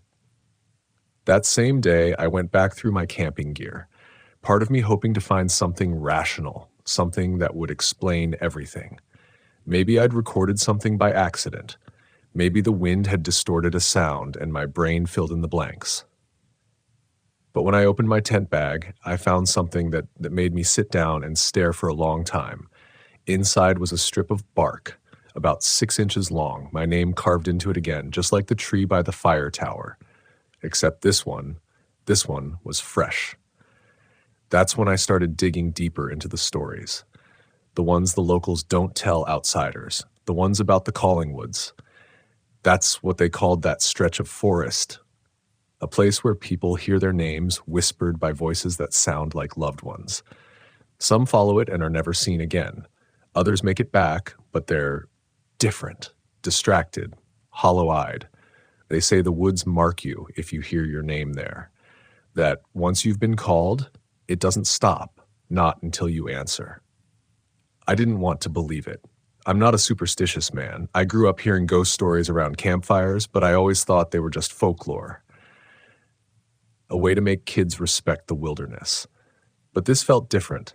This wasn't about belief. It was about recognition. The forest knew me. It had used my name. A few nights later, my sister came over. She could tell something was off, said I looked pale, distant. She joked that I needed another trip to clear my head. I almost laughed, but as she was leaving, she froze halfway down the porch steps. She looked at me and said, "Did you just call my name?" I hadn't said a word. That night, I decided I couldn't live like this anymore. I needed to go back, not to stay, not to explore, but to end it. Whatever had attached itself to me, whatever had followed me home, I had to give it what it wanted. Acknowledgement, closure. So I packed again. Same gear, same knife, same tent. I drove until the road turned to gravel, then parked where the trail began. The air felt heavier this time, still but charged like before a storm. The forest didn't just surround me, it accepted me. I hiked until dusk, reaching the same clearing where I'd camped before. The stone foundation was still there, half swallowed by moss and roots. I built a small fire. The light flickered against the trees, the shadows long and shifting. I waited. Hours passed. Then, just as the fire began to die, I heard it again. Daniel. The sound didn't come from any direction. It came from everywhere. The air thickened. The forest seemed to lean closer. I tried to speak, to say something, anything, but my throat felt tight, dry. The voice called again, softer this time. "Daniel, you came back." Something moved in the dark beyond the firelight. A shape, human, but wrong. The proportions were off, too tall, its movements too fluid, like smoke trying to remember how to walk. I could make out a face, pale as ash, its features shifting as it spoke. And when it did, it used my own voice. "You left too soon." Every instinct screamed at me to run, But I couldn't. I wasn't paralyzed. I was listening. Because beneath the fear, there was something else, familiarity. Like hearing an echo of yourself calling from a distance. "What do you want?" I whispered. The shape tilted its head. "You called me first." Then I remembered. The first night I'd camped there, before the voice, before the storm, I'd spoken aloud to the darkness.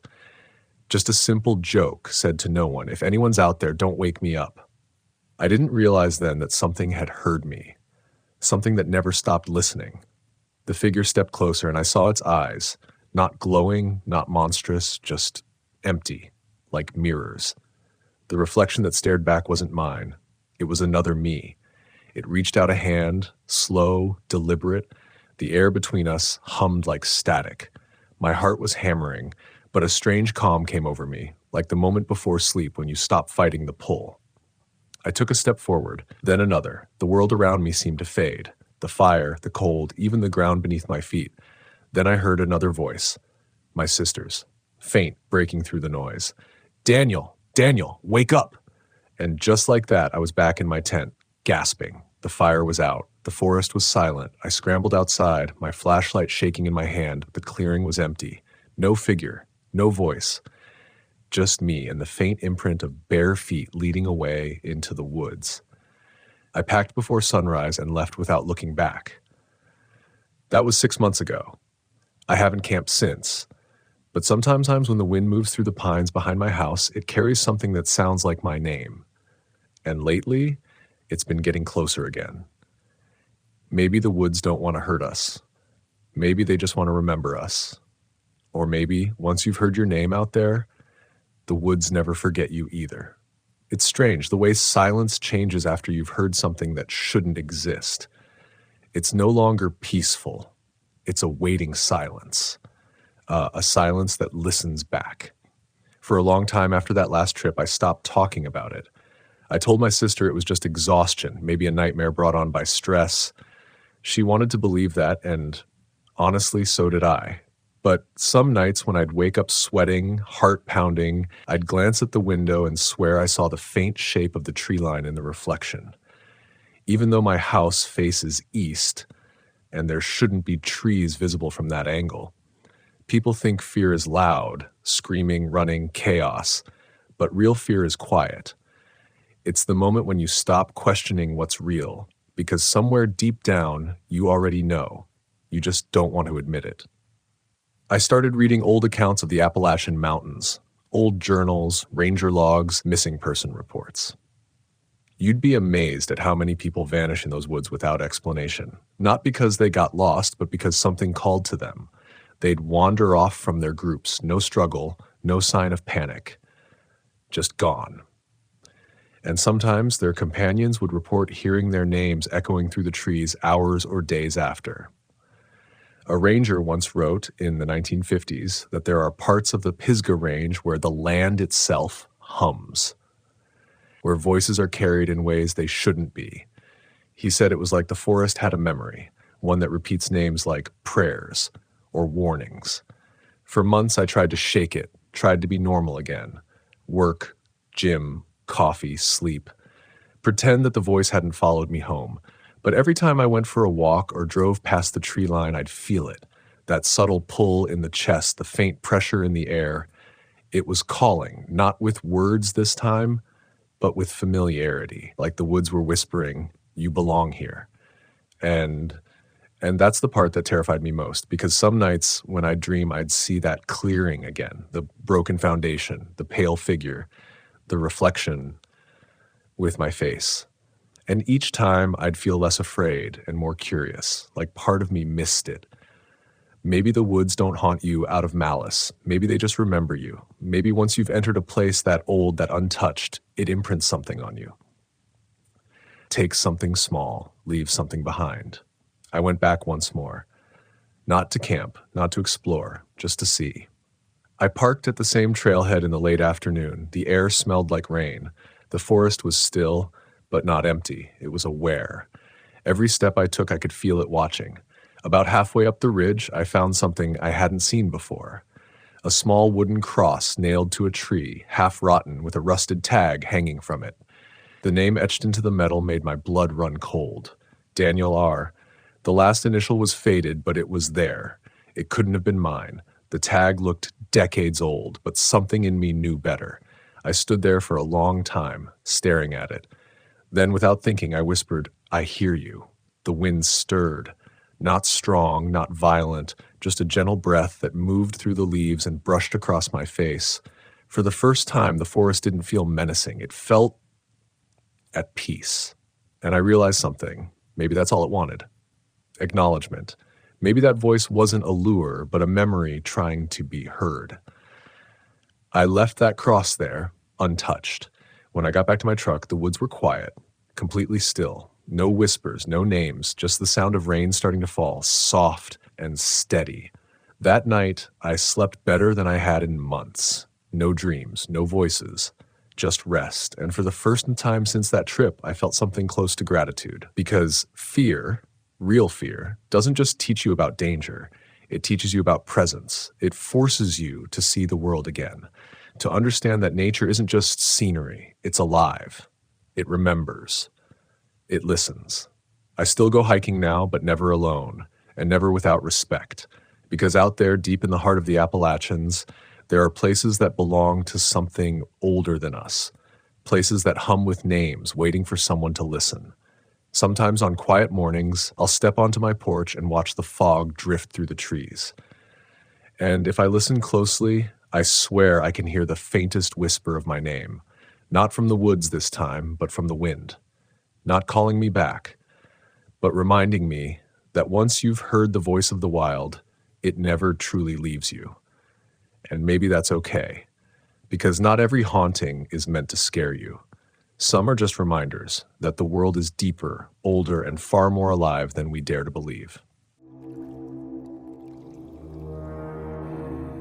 I remember the way the fog clung to the trees that night, like the forest itself was trying to hide something. It was late October, the air thin and bitter, the kind that bites at your lungs and makes your breath visible in the glow of your headlamp. My name's Ethan Cole, 33 years old, a weekend wanderer with more curiosity than sense, and that night, I learned that curiosity can dig a grave deeper than fear ever could. I had been hiking the Allegheny backcountry for 2 days, chasing solitude the way some men chase storms. My plan was simple: find a quiet spot near the old timberline, pitch my tent, and spend the night under the stars before heading down to the valley by morning. The woods were hushed in that eerie Appalachian way. No wind, no rustle, no sound but my boots on damp leaves and the slow drip of melting frost from the branches above. That silence always feels like peace at first, until you realize it's the kind of peace that comes before something happens. By nightfall, I found a clearing beside an overgrown path that wasn't on any map I'd studied. I'd checked twice.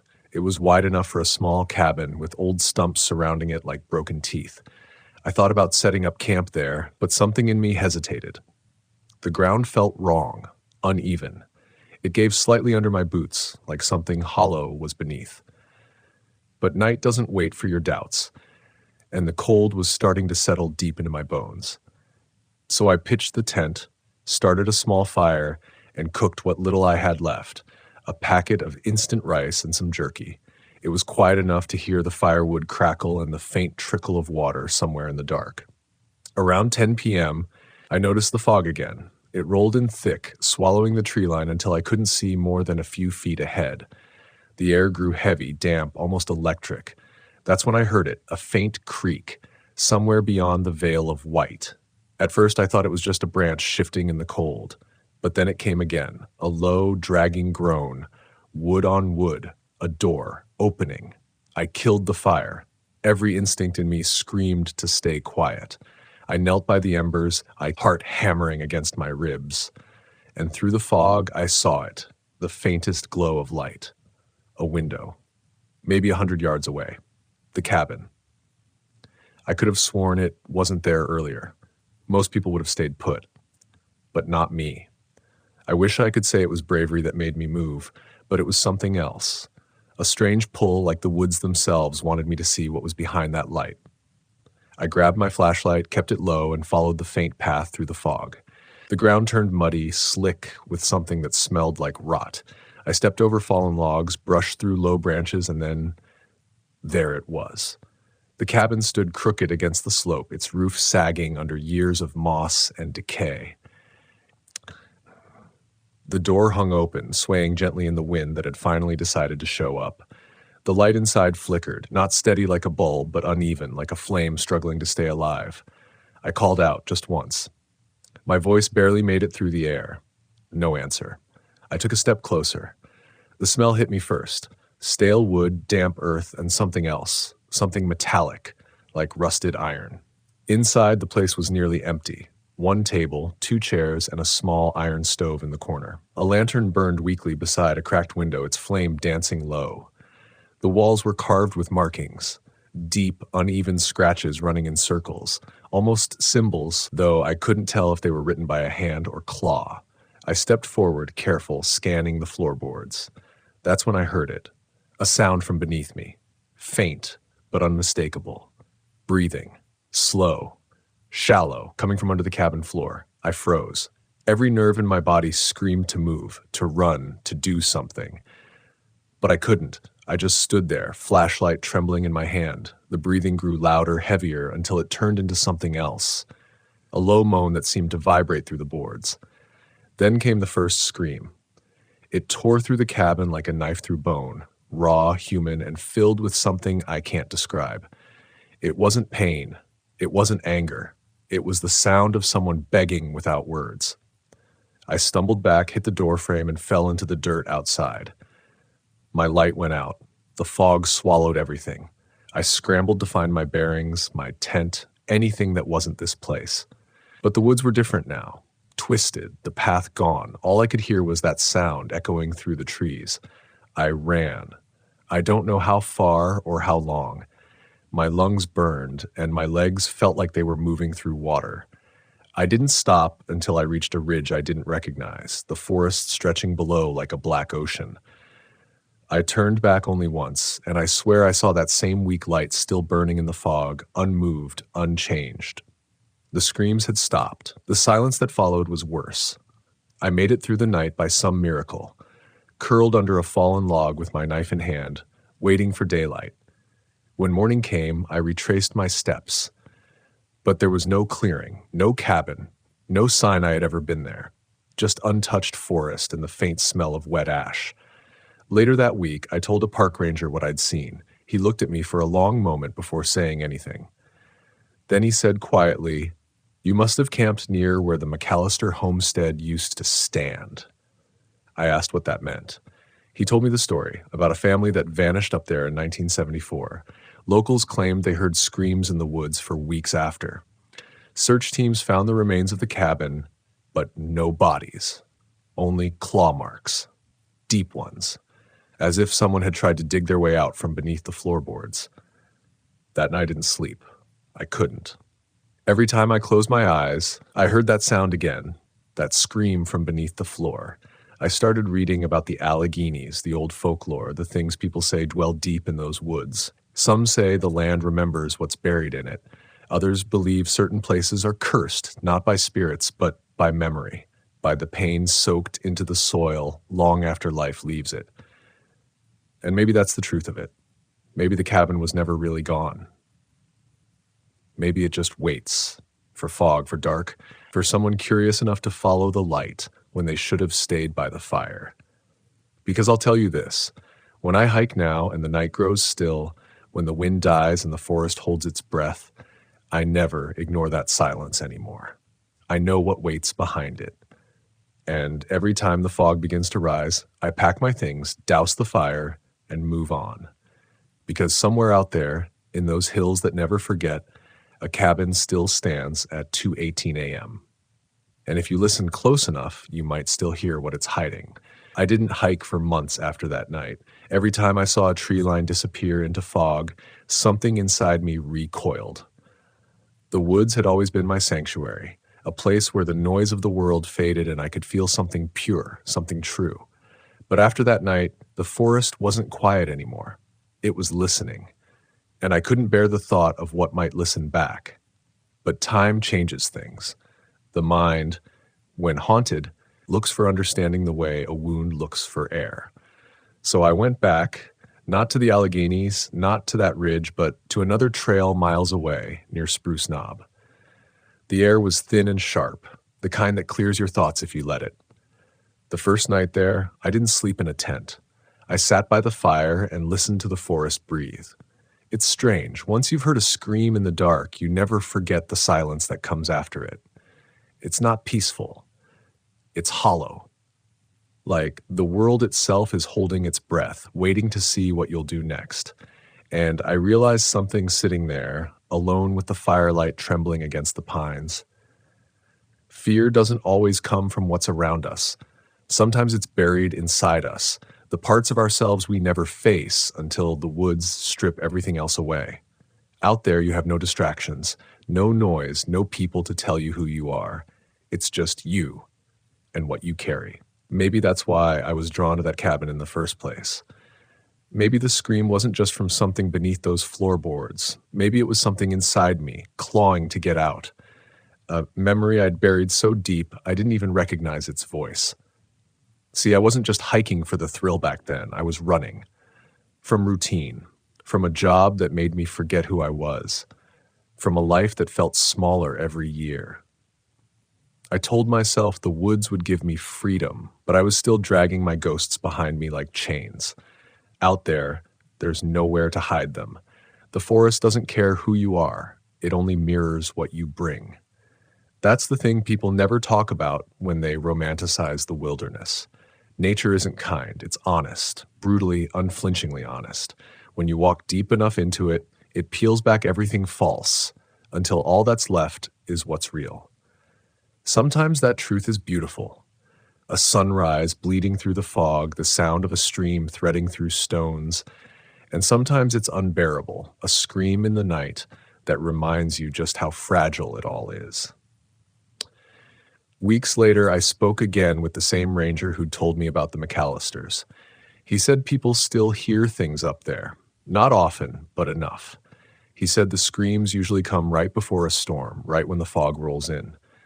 But he also told me something else. The mountain keeps what it wants, he said. Sometimes that's bones, sometimes it's memories. That line stuck with me, because maybe that's what the Alleghenies are, a place that remembers too much. Every hiker who vanished, every cry that went unanswered, every ounce of fear that soaked into the ground, it all lingers. Maybe the screams I heard weren't from the dead, but from the weight of what the living leave behind. I went back one last time, almost a year later. I don't know what I expected to find, closure maybe, or proof that it all really happened. The fog was thinner that night, the air colder, sharper. I followed my old trail step for step, but the clearing was gone. Just endless trees, moss-covered stumps, and the whisper of leaves underfoot. And yet, as I stood there, the wind shifted. It carried something faint. Not a scream, not this time, but a sound like breathing. Soft, steady, beneath the earth. I didn't run. I didn't even move. I just listened. And for the first time, I felt no fear. Because maybe the forest wasn't warning me. Maybe it was reminding me that everything buried eventually finds its way to the surface, that what haunts us isn't meant to be silenced, but understood. When I finally left the mountains that morning, the world seemed clearer. The sun broke over the ridges and the fog thinned into light. I realized I'd been looking for something all along. Not an answer, but acceptance. That some mysteries don't need solving. Some stories are meant to stay unfinished. Because when you've stood in a place where the earth itself screams, you stop needing every sound to make sense. You start to understand that the wild doesn't owe you clarity. It only offers reflection. And if you listen long enough, you begin to hear the truth in its chaos, that fear isn't the opposite of courage. It's the beginning of it. I still hike, still camp, still chase the quiet. But I do it differently now. I don't go looking for peace. I go to face what's out there. The darkness, the echoes, the reminders that we're not separate from nature's mysteries. We're part of them. The forest doesn't frighten me anymore. It humbles me. It reminds me that we all carry our own abandoned cabins, those places inside us we avoid because we're afraid of what we might hear if we go inside. But maybe the only way out is through. So if you ever find yourself deep in those Appalachian woods and the fog begins to rise around you, don't run, don't speak, just listen. You might hear the forest breathing, or the faint groan of a door swinging open somewhere you can't see, and maybe, just maybe, you'll understand what I did. That the loudest screams in the wilderness don't always come from the ghosts that haunt it. Sometimes they come from the ones we carry within. The woods have a way of teaching lessons no man can forget, not through words, not through warnings, but through moments that brand themselves into the marrow of your bones. That night in the Alleghenies, it was more than a story. It was a reckoning, a whisper from something older than language, reminding me that we are visitors here, brief flickers of life wandering through a place that has existed long before us and will remain long after we're gone. Every creak of the pines, every shiver in the fog, every scream carried through the trees, it all tells a story of presence, of boundaries, of respect. I used to think fear was something to overcome, that if I could face the darkest corners of the forest without trembling, I'd somehow earn the right to belong there. But the truth is simpler and heavier. You don't conquer the wilderness. You earn the silence it offers you. You move through it like a guest in a cathedral, speaking softly, touching nothing that doesn't belong to you. The forest isn't cruel. It's honest. It gives you what you bring into it, your fears, your pride, your grief. And in return, it shows you the reflection of those things, magnified and untamed. When I heard those screams beneath the cabin floor, I thought I'd stumbled upon something supernatural. Maybe I did. But what terrified me most wasn't what I heard, it was what I recognized in it. A voice stripped bare of all control, the sound of helplessness, the one thing every human shares when the dark finally looks back at them. For months after, I tried to rationalize it. I searched records, spoke to locals, even visited the historical archives. The McAllisters were real. The cabin was real. The screams, they were never explained. Some blamed it on wild animals trapped beneath rotted beams. Others said the soil shifted over a sinkhole, releasing trapped air that mimicked a voice.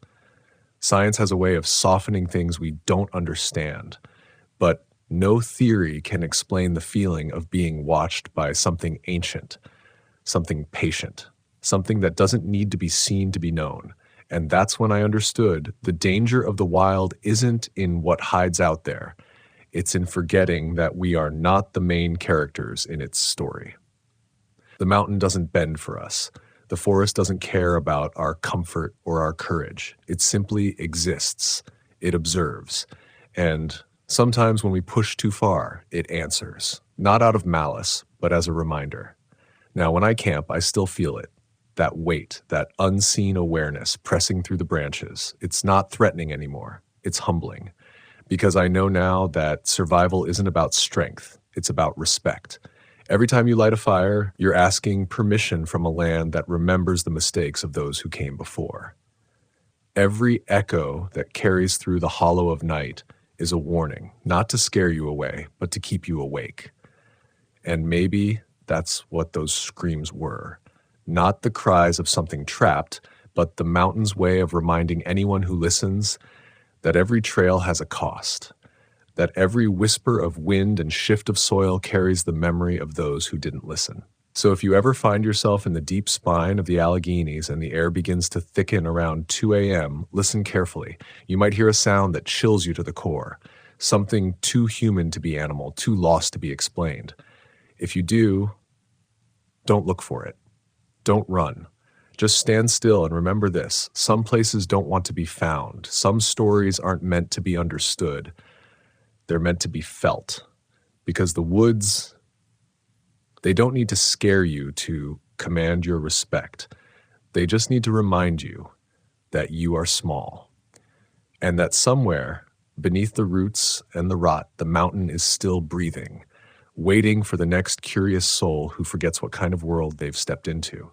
So keep your fire small, keep your heart quiet, And if the forest ever falls silent all at once, if the wind stops, if even the insects hold their breath, know that you're not alone. Something ancient is listening, watching, waiting. And when the clock strikes 2:18 a.m., remember my story. Not as a warning, but as a truth. The wilderness doesn't haunt you. It reveals you. I still remember the sound. It wasn't just loud. It was alive. It didn't echo like a coyote's call or the bark of a fox that night on Beach Mountain. It moved, it shifted, it searched. And when it found me, I swear the entire valley seemed to close in, holding its breath along with me. That was the night I learned that silence isn't the absence of sound. Sometimes it's what follows it. My name's Eli Porter, 42 years old. I grew up around these ridges, Appalachian born and bred. My grandfather was a logger, my father a park ranger, and me, I just loved the woods. I loved the idea of them, the wild peace, the unclaimed beauty, the kind of quiet you can't find anywhere else. But the woods are not gentle. They are not kind. They remember. And they test you in ways the world never will. I went up to Beach Mountain alone that October weekend. The leaves had just turned, red, gold, and dying brown. The first frost had brushed the grass, and the air carried that brittle edge that warns you winter isn't far behind. I brought my old canvas tent, my kettle, and a flask of bourbon I never intended to drink. I just wanted space, to breathe, to listen, to be alone with the rhythm of the trees. The trail up was empty, not a single hiker that day. The locals had mentioned it was bear season, that the mountain had been acting strange. They said you could hear crying some nights, a sound that wandered between hollers, echoing like something lost but not ready to be found. I laughed it off. Appalachia's full of stories like that. But there was something in the way the old man at the gas station said it. He never looked me in the eyes when he warned me. I made camp near the base of a slope that dropped into a narrow valley. The view was incredible, layers of mist drifting between tree trunks, the smell of pine and cold soul mixing like something sacred. I built a small fire, made some stew, and sat watching the flames dance against the night. Around midnight, the fire started to crackle louder than usual, and I realized there wasn't another sound. No crickets, no owls, no wind, just that restless fire. You don't notice silence until it's complete. It presses on your eardrums, wraps around your ribs. I thought maybe a predator was nearby, so I dimmed my lantern and listened. That's when I heard it, the first scream. It came from far across the valley, thin and sharp like it had torn through layers of fog before reaching me. A woman's voice, maybe, or a child's. It rose, broke, and then faded into nothing. I froze. Every instinct said run, but I didn't. Not because I was brave, but because curiosity can be stronger than fear when you've spent your life chasing the unknown. 5 minutes passed. Then it came again, closer this time, echoing off the ridges. My breath turned to frost. I whispered to myself that it was a fox, maybe a bobcat. They scream like that sometimes when mating or fighting. But deep down, I knew this wasn't animal. There was rhythm to it, a pattern, a pause between each cry, as if someone or something was calling out for help, waiting for an answer that never came. I grabbed my flashlight, clicked it on, and pointed it toward the tree line. Nothing, just shadows. My beam caught fog moving low along the ground, thick and pale like smoke. I took a step forward, then another. The earth beneath me felt soft, too soft. When I crouched down, my hands sank into moss that felt wet and warm, as if the ground itself was breathing. I stumbled back, my heart hammering against my ribs. The scream came again, closer still from the base of the slope. That's when I saw the flicker of light, a faint glow, pale blue, pulsing between the trees. It wasn't firelight, it didn't move like flame or lantern, it just hovered, fading in and out like someone breathing slowly in the dark. Against every ounce of reason, I followed it. The slope was slick with frost, and each step down felt heavier, quieter. My flashlight began to dim, flickering with every few steps. And then, somewhere ahead, I heard movement. Branches snapping, something dragging through the brush. My mind screamed, turn back. But my feet didn't listen. I reached the valley floor and found a clearing I'd never seen on the map. The trees formed a circle, their trunks blackened as if burned long ago. In the center was a single wooden cross, half buried in the earth, its edges rotted by years of rain. Someone had carved into it. Not a name, just a single word: listen. The light I'd followed hovered just above it, no bigger than a candle flame, glowing against the mist. And then, just as suddenly, the screaming stopped. I don't know how long I stood there. The air was still, the fog hung heavy, and I swear for a moment I could feel a pulse beneath the soil, steady, rhythmic, alive. Then from behind me came a whisper. Not a word, not a breath, just the shape of something trying to speak. I turned, shining my light in every direction. Nothing. When I turned back toward the cross, the glow was gone. That was when the forest started to move. Not the trees themselves, but the sound of them, the creak of trunks, the groan of roots shifting deep underground. I bolted up the slope, branches tearing at my jacket, breath coming in clouds. The screaming returned, but this time it was everywhere. Above me, below me, inside me. Like it wasn't one voice, but hundreds, woven together, calling out in some forgotten harmony. I reached camp, grabbed my pack, and didn't bother breaking down the tent. I ran. I didn't stop until I hit the old fire road where the moonlight cut through the trees. My chest ached, my legs numb, my mind spinning. But even there in the open, I could still hear it. The faint echo of that last scream carried on the wind. When I made it back to town the next morning, I looked like hell. Mud, scratches, eyes red from lack of sleep. I went to that same gas station and the old man behind the counter just nodded. He didn't ask what happened. He just said, "She's still looking for her boy." I asked him what he meant, but he only looked toward the mountain and muttered, "Been calling for near 80 years now." Later, I dug through local archives, just trying to understand. In 1943, a family vanished on Beach Mountain. A mother and her son. Locals said their cabin burned down after a lightning strike. Search teams found nothing. Just a circle of charred trees and a wooden cross with that same word carved into it. Listen. That night changed me. I don't camp without respect anymore. I don't enter the woods without asking permission, without acknowledging that there are places that belong to memories older than mine. I still go, still seek the quiet, but I know now that quiet doesn't always mean peace. Sometimes it means the forest is listening back. And when I hear silence now, the deep, heavy kind that swallows the world whole, I remember that valley, that light, and that voice. It taught me that the woods don't need to roar to be powerful. They whisper. They wait. They remind us that we're just passing through. When you stand alone beneath those trees, when you feel the earth breathing under your feet, remember this. Respect what you don't understand. Because somewhere out there in the heart of the Appalachian dark, there's still something calling out at 1:03 a.m. And if you ever hear it, don't answer. I didn't speak about that night for a long time. Not to my friends, not even to my father before he passed.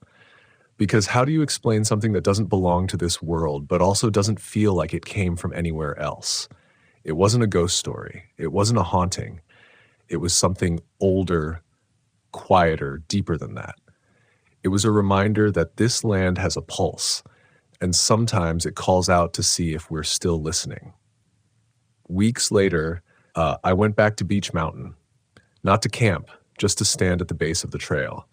I didn't go far, maybe 50 yards into the tree line. The frost had melted by then, and the wind moved softly through the branches. I stood there in the daylight, hearing the birds, the rush of a distant creek. It was hard to believe that the same place could sound so peaceful after what I'd heard that night. But that's the thing about the mountains. They change with every hour, every season, every heartbeat. They hold both beauty and terror in the same breath. As I looked up at those endless ridges, I realized that fear isn't just about danger. It's about understanding your limits, and sometimes realizing how small you really are. Out there, under that canopy of pines and ancient rock, all the noise of life fades away. The bills, the arguments, the self-importance. You're stripped down to nothing but your heartbeat and your breath. And when something out there screams, when it reaches into that small, quiet space inside you, it forces you to decide, what do you believe in when the rational world fails to explain what's in front of you? I used to think bravery meant pushing through fear. That night taught me otherwise. Real courage isn't charging into the dark. It's knowing when to listen, when to stop, when to let the unknown speak without trying to own it. Because not every mystery wants to be solved. Some are meant to be respected from a distance, like fire. Every time I return to the woods now, I treat them differently. I don't just camp. I arrive. I walk slowly, I talk softly, and I pay attention. I thank the ground when I set my tent. I whisper goodnight to the trees before I sleep. It might sound strange to some people, but once you've felt the mountain breathe, once you've heard it cry out through the fog, you never forget that it's alive in its own way. Sometimes, when I'm deep in the forest and the sun starts to fade, I catch that same kind of silence I felt that night, the heavy kind that seems to press on your bones. It doesn't scare me anymore. Instead, I let it in. I remember that night not as a curse, but as a gift, because it taught me something I didn't even know I was searching for, that fear isn't the opposite of peace. It's part of it. Fear is the reminder that you're here, that you're fragile, that the world doesn't revolve around your comfort. It humbles you, it grounds you, it strips you down until you're just another voice whispering through the trees. And in that surrender, there's a strange kind of freedom. A few months after that night, I met an old hiker named Ruth at a ranger station near Banner Elk. She'd lived in those mountains her whole life. When I told her where I'd camped, she just nodded and said, "You've heard her then." She said it so calmly, like she was talking about the weather. "She don't hurt no one," Ruth told me. "She just wants someone to know she's still here." That's when it hit me. Maybe that scream wasn't meant to scare. Maybe it was meant to remind. The mountain doesn't cry out for help. It cries out for memory, for those who've gone missing, for those who never came home, for all the lives the woods have taken back into themselves. Maybe Beech Mountain was never haunted. It was simply mourning. After that, I stopped chasing explanations. I stopped needing proof. Some truths live in the space between sound and silence, in that breathless moment before dawn when the fog lifts and the forest decides to let you stay another day. I don't fear that place anymore. I respect it. I learn from it. And that's what I want anyone who camps out there to understand. Respect isn't a rule, it's a language. The trees don't speak our words, but they listen to our intent. The ground doesn't answer, but it remembers how gently we walk, and sometimes the wind carries back what we've forgotten to hear. So when you're deep in those Appalachian woods, when the fire burns low and the world around you turns still, don't just hear the quiet, listen to it. You might catch the faint echo of something older than yourself. Maybe it's grief, maybe it's warning, or maybe it's gratitude for simply standing there, breathing, alive. And if one night you're camped near Beech Mountain and you hear that scream roll down the valley at 1 or 3 a.m., don't run and don't answer. Just stand there, feel it, because that sound isn't meant to chase you away. It's meant to remind you that you're standing in a living history, a place where every stone, every tree, every breath of wind carries the memory of those who came before. That's what the mountains do. They hold the stories we forget to tell. They echo them until someone new arrives to listen. So when I pack my gear now and head back into those woods, I don't go looking for peace. I go to remember, because peace isn't the absence of fear, it's the understanding of it. And when I lie beneath the trees, listening to the deep breath of the forest, I know that somewhere, in that eternal pulse between sound and silence, Beech Mountain still whispers my name. Yeah, I'll never forget that last morning on Beech Mountain. The sun came up slow through the fog, thin beams cutting through the trees like blades of quiet gold. Everything around me looked ordinary again, deceptively peaceful. Birds calling, dew on the moss, the faint trickle of water down in the hollow. You'd never guess what had happened just hours before. But the woods have a way of erasing their scars fast. They heal, they conceal, They go on breathing as if nothing ever happened. Only the people who walk out of them carry the marks. I remember kneeling by the ashes of my old fire pit, hands still shaking as I tried to catch my breath. The air smelled of pine and smoke, but beneath it was something faintly metallic, like wet iron. I thought of that cross again, the single word carved into it, listen. At the time, it felt like a warning. But standing there in the dawn, it felt more like an instruction, a way to live. Because the truth is, most of us don't listen anymore, not really. We fill our lives with noise, with screens, with voices telling us what to think, what to fear, what to chase. But out there in the raw silence of the mountains, there's nothing to distract you from what's real. No filters, no comfort. Just you, the earth beneath your boots, and whatever's waiting in the dark.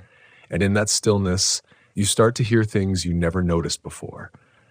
The creak of an old tree bending in the wind, the shuffle of something moving just out of sight, the soft hum of your own pulse reminding you that you're alive.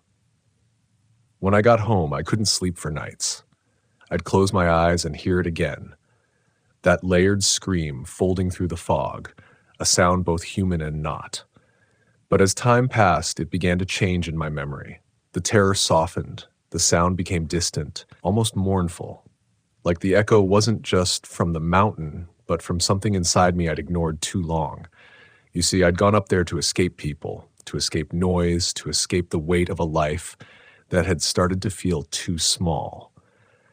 But what I found was something bigger than I could handle, something that forced me to confront the parts of myself I kept buried.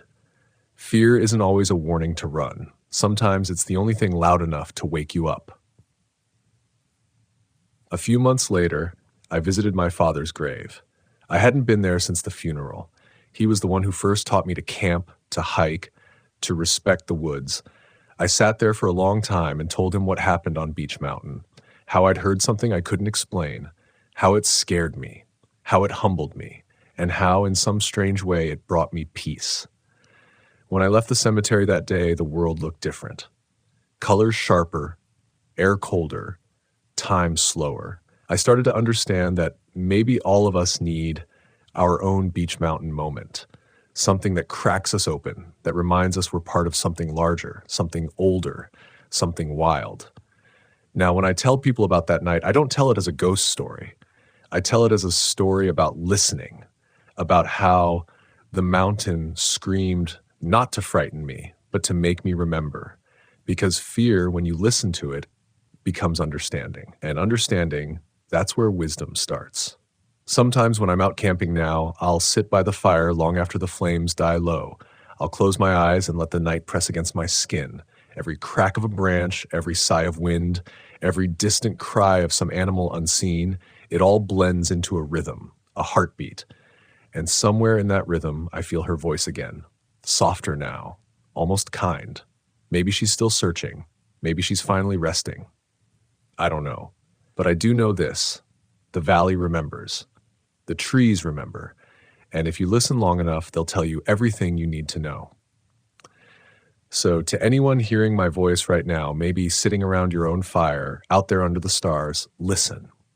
Don't rush the silence. Don't fill it. Let it speak to you. Because the wild doesn't just challenge us with its danger, it heals us with its truth.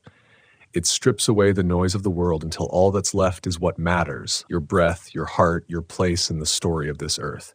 And if you ever find yourself out there on Beach Mountain when the fog is thick and the night feels heavier than it should, don't be afraid of what you hear. Let it in. Let it remind you that life isn't meant to be controlled, only respected, because sometimes the mountain doesn't want to scare you. It just wants to know you're still listening. 1:03 a.m., Beach Mountain. The echoes have faded. But the message remains.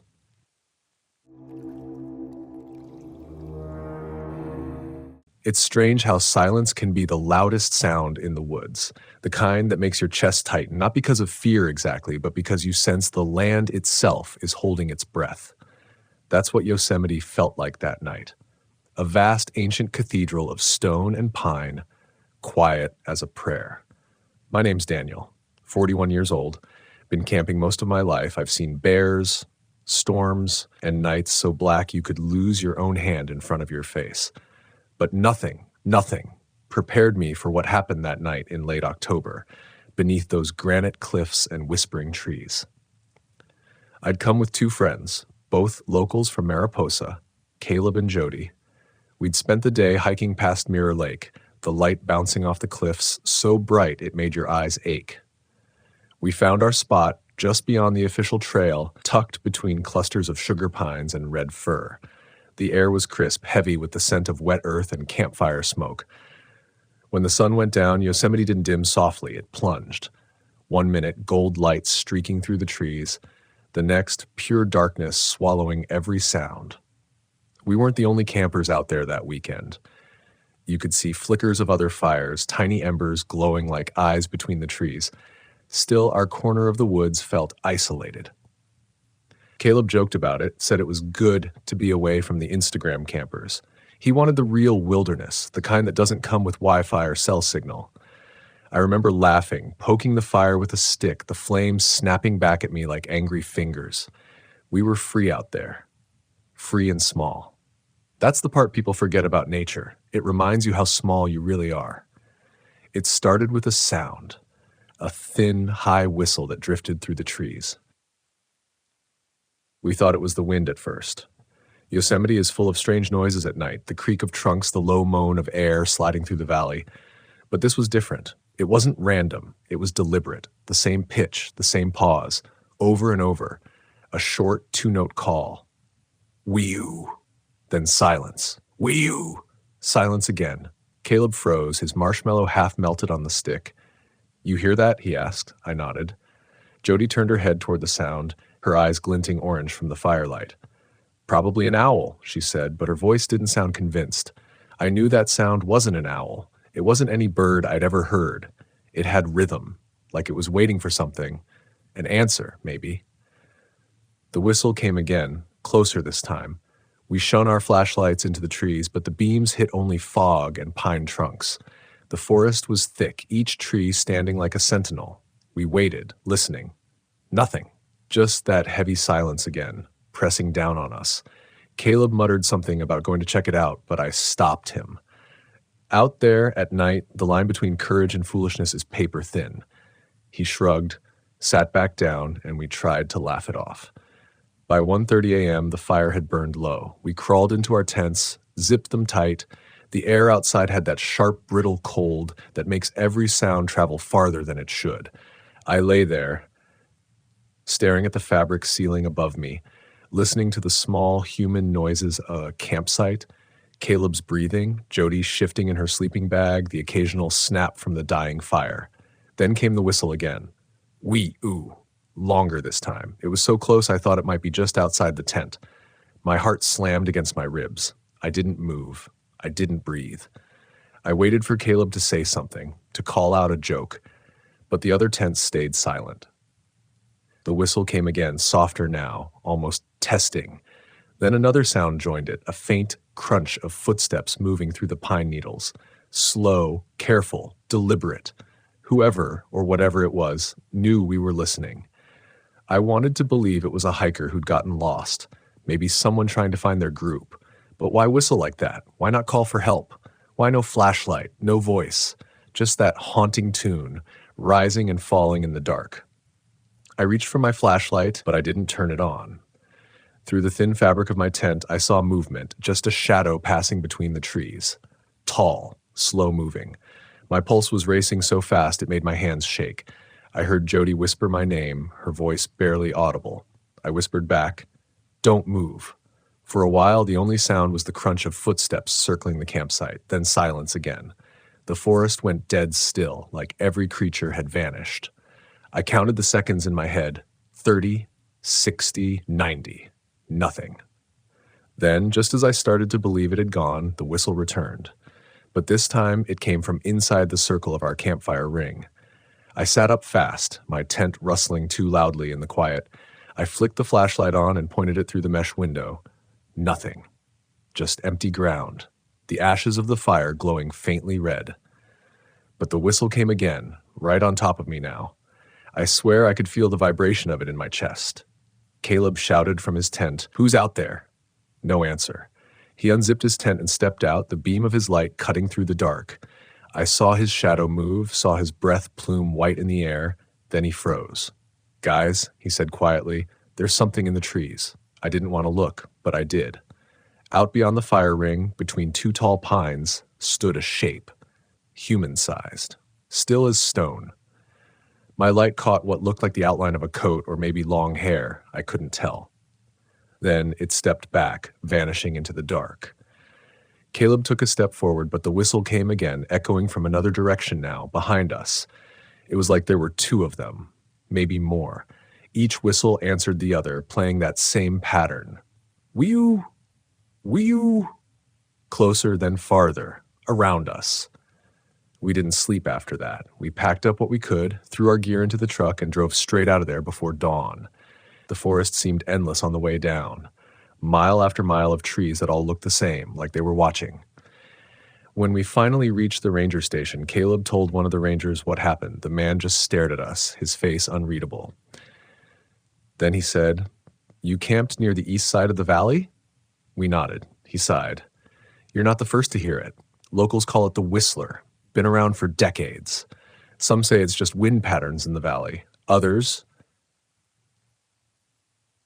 He stopped himself, gave a tight smile. "Best to stick to designated campgrounds next time." We never did get an explanation, but here's what stayed with me. That sound, the whistling, wasn't random. It was intelligent. It mimicked rhythm, timing, curiosity. It wasn't meant to scare us. It was studying us. The forest is older than we can comprehend. There are things in it that remember before we came, before the trails, before the fences. Sometimes I think they still test us to see if we've forgotten our place. That night taught me something I'll never unlearn. The wilderness isn't ours. We borrow it. And sometimes it reminds us of that in ways we'll never be able to explain. When the wind moves just right through the trees and the sound rises soft and high like a whistle calling your name, don't answer. Just listen. Then pack your things and go home, because not every song in the forest is meant for human ears. After that night, something inside me changed. You don't walk away from an experience like that and go back to camping the same way. You can still pitch a tent, light a fire, and tell yourself it's all just trees and air. But the truth is, once you've heard something that doesn't belong to the world you know, you start listening differently. You hear the forest, not as background noise, but as a voice. Every rustle, every whisper of wind through the pines feels like a word you're not meant to understand. A week after we got home, Caleb called me, said he hadn't been sleeping. Every time he drifted off, he'd wake up to that same two-note whistle playing in his head. Jody said the same thing. It wasn't just memory. It was like an echo that followed us back from Yosemite, something woven into the quiet parts of our minds. I laughed it off, told them maybe we were all just spooked, but deep down, I knew it wasn't over. I went back to my normal life, work, family, the predictable rhythm of things, but the noise of civilization started to feel artificial, mechanical, shallow. I'd sit on my porch at night and listen to the wind moving through the neighborhood trees, hoping and dreading to hear that sound again. I missed the rawness of the woods, even with all its danger. That's the thing about fear. It burns something clean in you, strips away the trivial, makes you remember what it feels like to be alive. So, a month later, I went back. Alone this time. Not to the same campsite, but close, on the west side of the valley near a trailhead called Fern Springs. The ranger didn't recognize me, or maybe he just didn't say anything. I didn't tell anyone where I was going. I wanted to see if it was real, if the forest was still holding that sound. It was late afternoon when I arrived. The cliffs glowed gold, their reflections rippling in the Merced River. I set up camp by the water, a modest spot surrounded by cedar and black oak. The air was calm, the forest alive but gentle, woodpeckers, chipmunks, the occasional whisper of wind. For a while, it felt peaceful. I even convinced myself that the whole thing had been a trick of the wind or our imagination. But the forest has a way of waiting until you let your guard down. At dusk, I was collecting firewood when I noticed it. All the sounds of life had stopped. The forest went silent, just like that night. My stomach tightened. The stillness pressed down again, thick and expectant. I told myself to breathe, to stay calm. The last of the daylight melted from the trees, and in the half-dark I felt it, the sensation of being watched. You can't prove it, can't measure it, but you feel it deep in your bones. That ancient instinct that once kept us alive long before we built walls and cities. Then faintly, from far across the river it came. Whew! The same whistle, the same rhythm. My hands went cold. It didn't feel like sound. It felt like recognition, like something saying you came back. I sat down by the fire, staring into the flames, waiting for it to stop. But the whistle came again, closer now, answered by another faint call farther upriver. They were communicating, slow, deliberate, patient. It wasn't chaos. It was conversation. I didn't move for a long time. I just listened. And the strangest thing happened. I stopped feeling afraid. Somewhere in the middle of the tension, I felt accepted, like I was being let in on something I couldn't translate. The forest wasn't threatening me. It was warning me, maybe, reminding me that it didn't need to be understood to be respected. Hours passed like that. At some point, I fell asleep by the fire. When I woke up, the sun was already rising. My tent was untouched. My gear was all there, but something had changed. On the dirt near the riverbank, just beyond where the light reached, there were prints, bare footprints, not human, not animal, elongated, uneven. And next to one of them, drawn into the mud, was a shape, two lines curving like the outline of lips whistling. I stared at it until the light washed it away. I didn't take a photo, didn't tell anyone. Some things don't belong on screens or in stories. They belong to the silence. When I drove out that morning, the valley seemed different. The cliffs towered the same, the trees moved the same, but I felt like I'd stepped into a world that wasn't pretending anymore. The wilderness had lifted its mask for just a moment, and what it showed me wasn't a monster or a ghost. It was memory. Ancient, patient, older than words, something that exists outside of time, reminding us that our fear is just another way of knowing we're alive. Since that day, I haven't camped the same. I still go, but I go with reverence. I don't play music. I don't talk loud. I listen, because the forest doesn't care how brave you think you are. It listens back. People ask me sometimes if I ever heard the whistler again. The truth is, I hear it everywhere now, not as sound, but as presence. When the wind sweeps through the trees just right, when the coyotes go silent all at once, when you're walking a trail alone and you feel that pull, the sense that you're being guided and warned at the same time. That's the whistler, not a thing, not a person, a reminder that the woods don't owe us comfort, they owe us truth. And sometimes that truth comes as a song in the dark, one that dares you to answer. If you ever find yourself deep in the woods and the night is too still and the air feels heavy like it's holding its breath, listen. Don't run. Don't shout. Just listen. And if you hear it, that high, soft whistle weaving through the trees, know that you've been noticed. The forest is speaking to you. It always has been. You just finally learned to hear it. And when the morning comes and you pack your things and the fire dies to ash, leave quietly. Leave with gratitude, because you've been given something most people never get to feel. The raw, trembling beauty of knowing you are small and the world around you is infinite. That's what Yosemite taught me, that fear isn't the enemy of wonder. It's the doorway to it. Sometimes what scares you most isn't there to hurt you. It's there to wake you up, to remind you that in this vast, breathing world, you are just passing through. So if you ever hear that whistle at 2:41 in the morning, drifting through the trees, don't answer. Just remember it. Let it haunt you in the best possible way. Let it teach you to walk softer, to listen deeper, to respect the quiet. Because somewhere out there, in the dark heart of Yosemite, something ancient is still singing. And maybe, just maybe, it's not calling for you. It's calling for your attention. They say that when you leave Yosemite, a part of it leaves with you. The sound of water against granite, the hush of trees moving like breath. But I've come to believe something else. It's not that you take part of it with you. It's that it follows you home, quietly, patiently. It waits in the places between noise. When you're driving alone at night, headlights slicing through fog, or when the world goes still for no reason at all. That's when you hear it again, the whisper of the valley reminding you that not all silence is empty. For months after that second trip, I caught myself listening for it.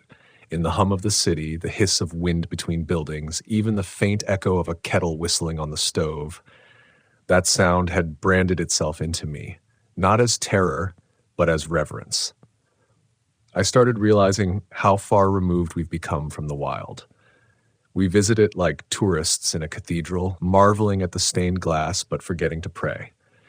We talk about conquering mountains, mastering trails, surviving nature, as if the wilderness were an opponent instead of a teacher. The Whistler changed that for me. It taught me that fear isn't the enemy of adventure. It's the compass that points to humility. Out there, you don't conquer anything. You belong for as long as the land allows it. The night I heard that sound, I wasn't being hunted or haunted. I was being reminded of my place in the grand order of things. That the world doesn't revolve around us. It never did. It's easy to romanticize the woods when the sun's shining, when your tent is pitched on level ground and your fire crackles bright. But the real lessons come when the dark settles in and the unknown starts to breathe, when you're forced to sit with your own vulnerability. That's what the Whistler represents to me now. Nature's voice reminding us that mystery is not a threat. It's an invitation. When people hear this story, they always ask what I think it was. A person? A spirit? An animal? I've stopped trying to answer, because maybe that's the point. Some things in this world are meant to naming them tames them, and the wild was never meant to be tamed. It exists to humble us, to make us small enough to see clearly. There's an old saying among the Miwok people native to that region, the forest remembers. They speak of the land as alive, not metaphorically, but truly alive. Every tree, every rock, every breath of wind carrying memory. I think about that now, about how many footsteps have echoed through Yosemite before ours. Hunters, wanderers, travelers, people who understood the silence. Maybe the Whistler isn't something new at all. Maybe it's the land remembering the sound of its own language. The night after I came home from that second trip, I dreamed of the valley. Not the valley I'd seen with my eyes, but one older, untouched, full of sound that wasn't sound, like the hum of the earth turning. I saw myself standing beneath the same trees, the same cliffs, and from the dark came that whistle again. Only this time, I didn't feel fear. I felt recognition. Like meeting an old friend who speaks a language you'd forgotten you knew. When I woke, I realized that what terrified me most out there wasn't the unknown. It was being reminded that I am part of it. We spend our lives building walls, houses, routines, schedules, to protect ourselves from the wild inside and outside of us. But in doing so, we forget the most ancient truth. We belong to the dark just as much as to the light. The Whistler wasn't trying to lure me. It was trying to awaken me, to teach me what every true traveler eventually learns, that wilderness isn't just a place on a map, it's a state of awareness. It's that moment when the firelight flickers low and you realize how thin the line is between you and everything else that breathes.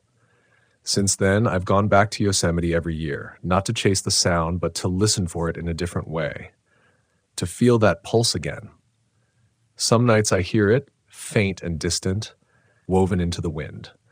Other nights, there's nothing but the steady rhythm of water and air. But either way, I always leave changed.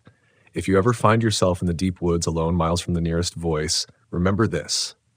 Silence is not absence. It's presence. It's the sound of the earth paying attention.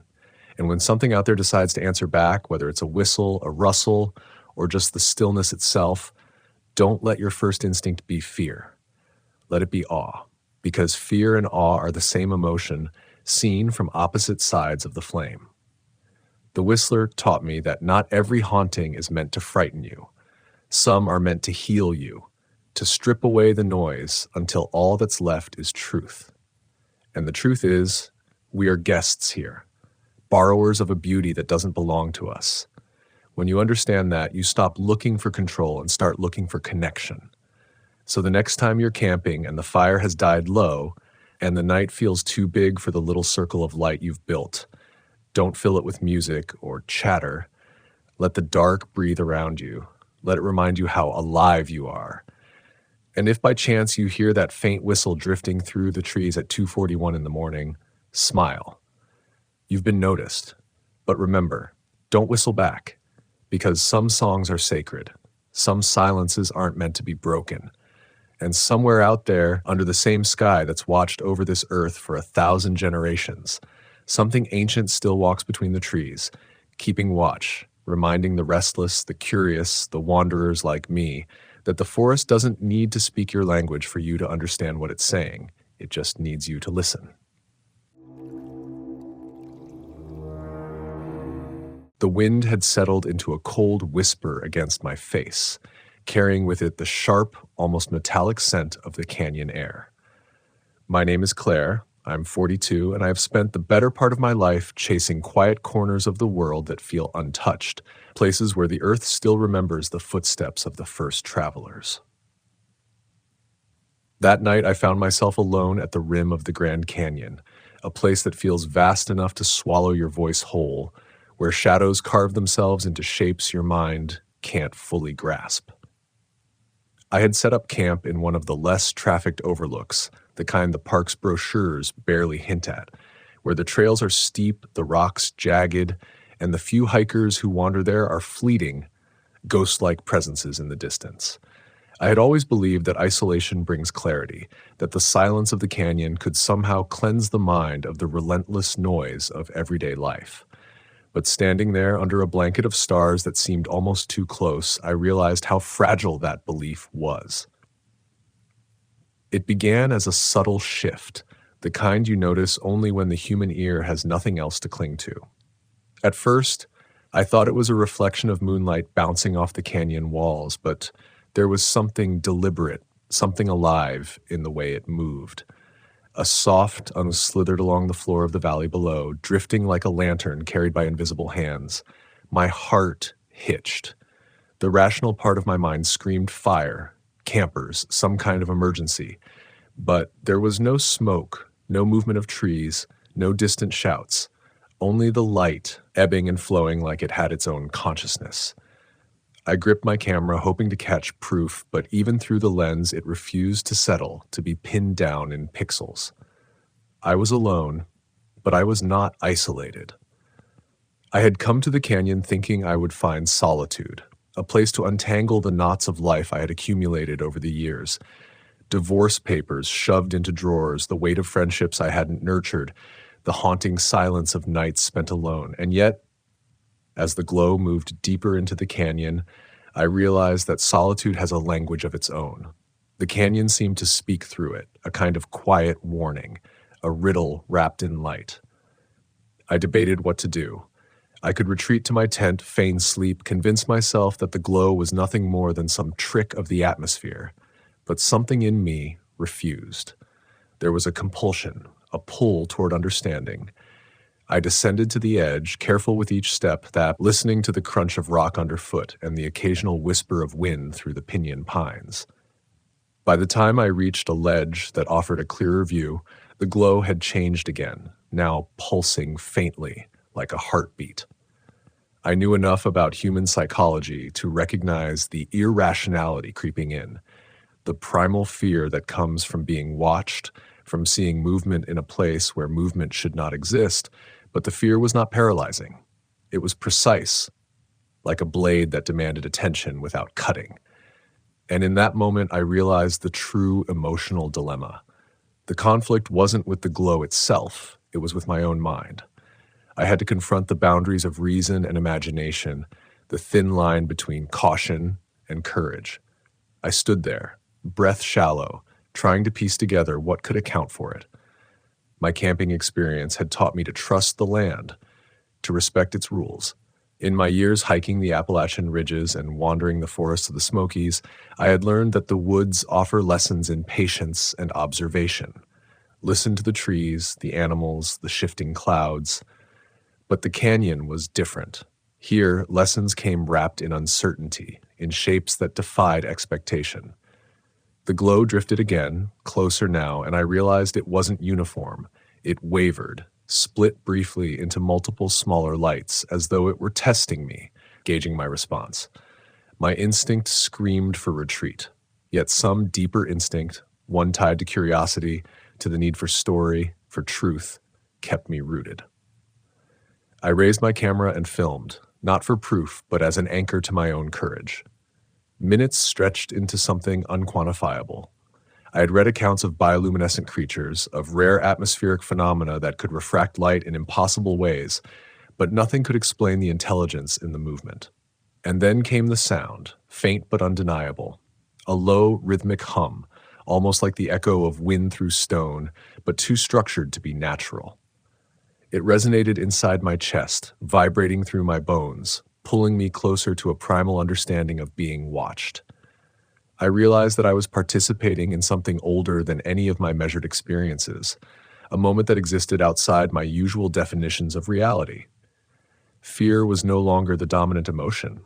Awe had claimed me, and with it, a raw vulnerability that left me shaking in the crisp night air.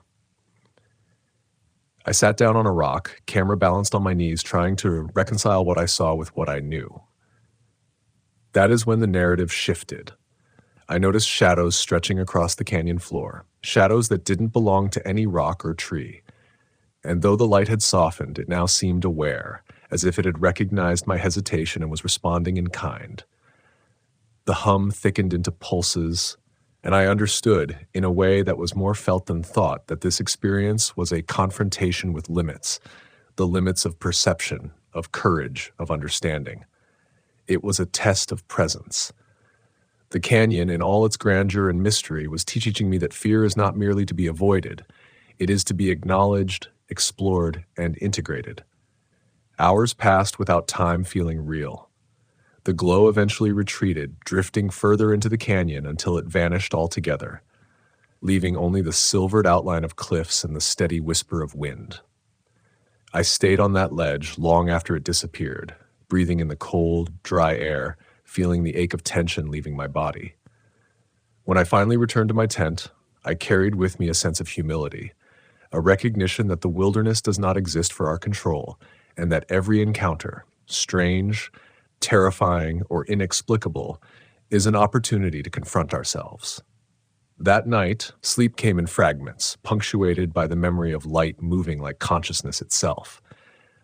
But it was a necessary rest, for the canyon had offered both terror and revelation, and to absorb such lessons requires a mind open to wonder and fear alike. By dawn, the rim of the canyon was bathed in a soft, golden haze, and I packed my gear with reverence rather than haste. I thought about the isolation I had sought, the answers I had hoped to find in solitude, and realized that the answers had been waiting in the interplay of fear and curiosity, in the way my heart had beaten in response to the unknown. Walking back along the rocky trail, I understood that every strange experience in the wilderness, every inexplicable light or sound, is not an intrusion into our lives, but a mirror, reflecting our own courage and our own limits. And as the wind carried the scent of earth and stone through the canyon, I knew I had been marked, not by fear alone, but by a profound, almost sacred awareness that the wilderness is alive with stories, waiting for those willing to listen. The memory of that glow haunted me long after the canyon faded behind me, long after the ordinary rhythms of life resumed. Driving away from the rim, the first light of morning spilling over ridges and plateaus, I felt a tension I could neither name nor shake. It wasn't fear in its usual form. There were no tangible threats here, but a subtle, lingering awareness that the world holds corners we are not meant to dominate, that some encounters leave impressions that settle deep in the psyche. For days, I found myself replaying the movement of that light, the rhythm of the hum, the intelligence that had seemed to inhabit it. And I began to understand a truth that I had only glimpsed before. Fear, when experienced fully and without not weakness, it is a guide, a way of knowing yourself in the raw, unfiltered sense. The glow had forced me to confront my instincts, my assumptions, my desire for control, and it had left me with a quiet, unshakable respect for the forces that exist beyond human comprehension. Back at home, I pored over maps, journals, and folklore, searching for any explanation. Native stories of the Grand Canyon spoke of lights and spirits, of travelers guided or sometimes misled by unseen presences. Scientists offered theories, rare atmospheric reflections, minerals that emit faint luminescence, even optical illusions magnified by distance and the mind's need to impose order. I considered each possibility, each rational explanation, but none captured the essence of what I had felt. The deliberate, almost sentient presence of the light, its uncanny timing, the sense that it was communicating not with words, but with awareness itself. I realized then that the lesson was not in understanding the light.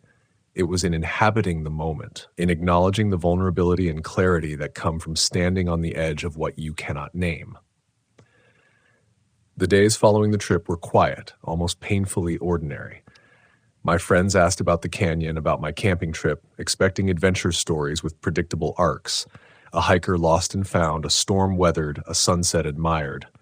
I smiled and recounted fragments, careful not to embellish, careful to preserve the truth of uncertainty.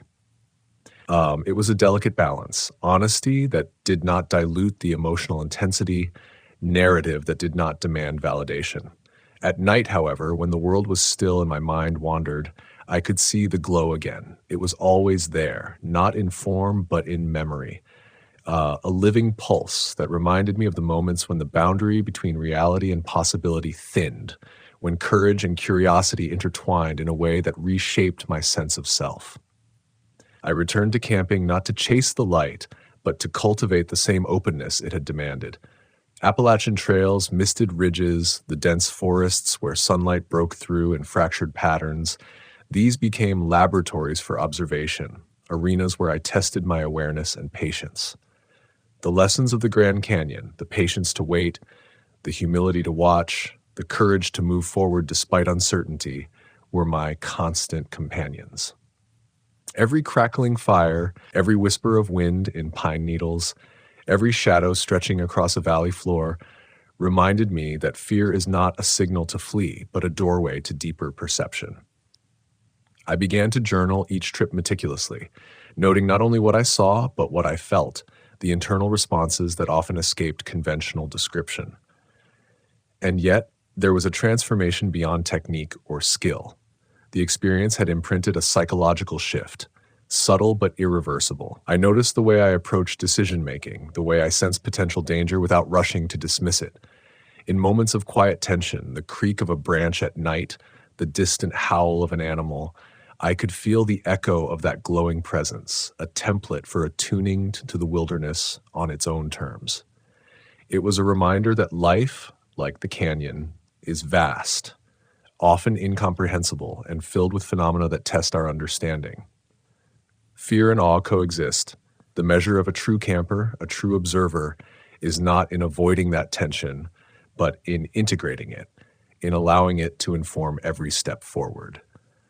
Months later, I revisited the Grand Canyon with a small group of friends, careful to share my story without insisting upon belief. Standing on the rim, watching the canyon stretch into impossible distance, I felt the familiar tension of anticipation and vulnerability. The wind carried the same metallic bite, the shadows draped the cliffs in jagged relief, but there was no glow that night. And yet, the absence of the light was as instructive as its presence. It reminded me that the wilderness is not predictable, that encounters are gifts that may arrive once, and that the true reward lies not in repetition, but in the willingness to be present, to bear witness, to be transformed. We hiked in silence, each of us listening to the canyon, attuned to subtle shifts in wind and stone, our senses sharpened by a collective awareness that the world is older, larger, and more mysterious than any single mind can contain. I think often about the moments when I was alone on that ledge, the hours when the glow seemed to test me, when my breath caught in rhythm with the canyon's hum. Those hours reshaped my understanding of courage. Not the courage to act, but the courage to remain, to observe, to endure internal tension without fleeing. And I carry that lesson beyond the trails into life's quieter but no less treacherous moments.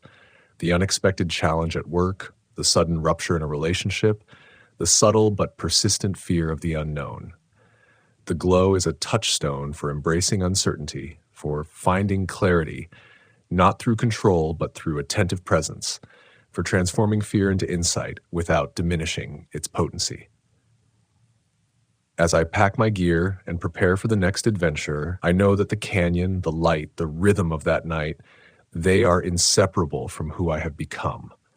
I walk trails with heightened sensitivity, not searching for the extraordinary, but expecting the unexpected, open to lessons that come unannounced. And in the quiet, when the forest exhales and the canyon breathes in shadows, I remember the pulsing glow and the profound awareness it demanded. That night at 2:17 a.m., the world revealed itself in a way I cannot fully articulate, yet I am forever altered by its presence, attuned to the dialogue between fear and wonder, between self and wilderness. The Grand Canyon will always hold that moment, and I carry it with me, a living proof that the most haunting encounters are not merely terrifying, they are transformative. The transformation was not immediate. It unfolded slowly, like sediment settling in the quiet pools of a hidden stream.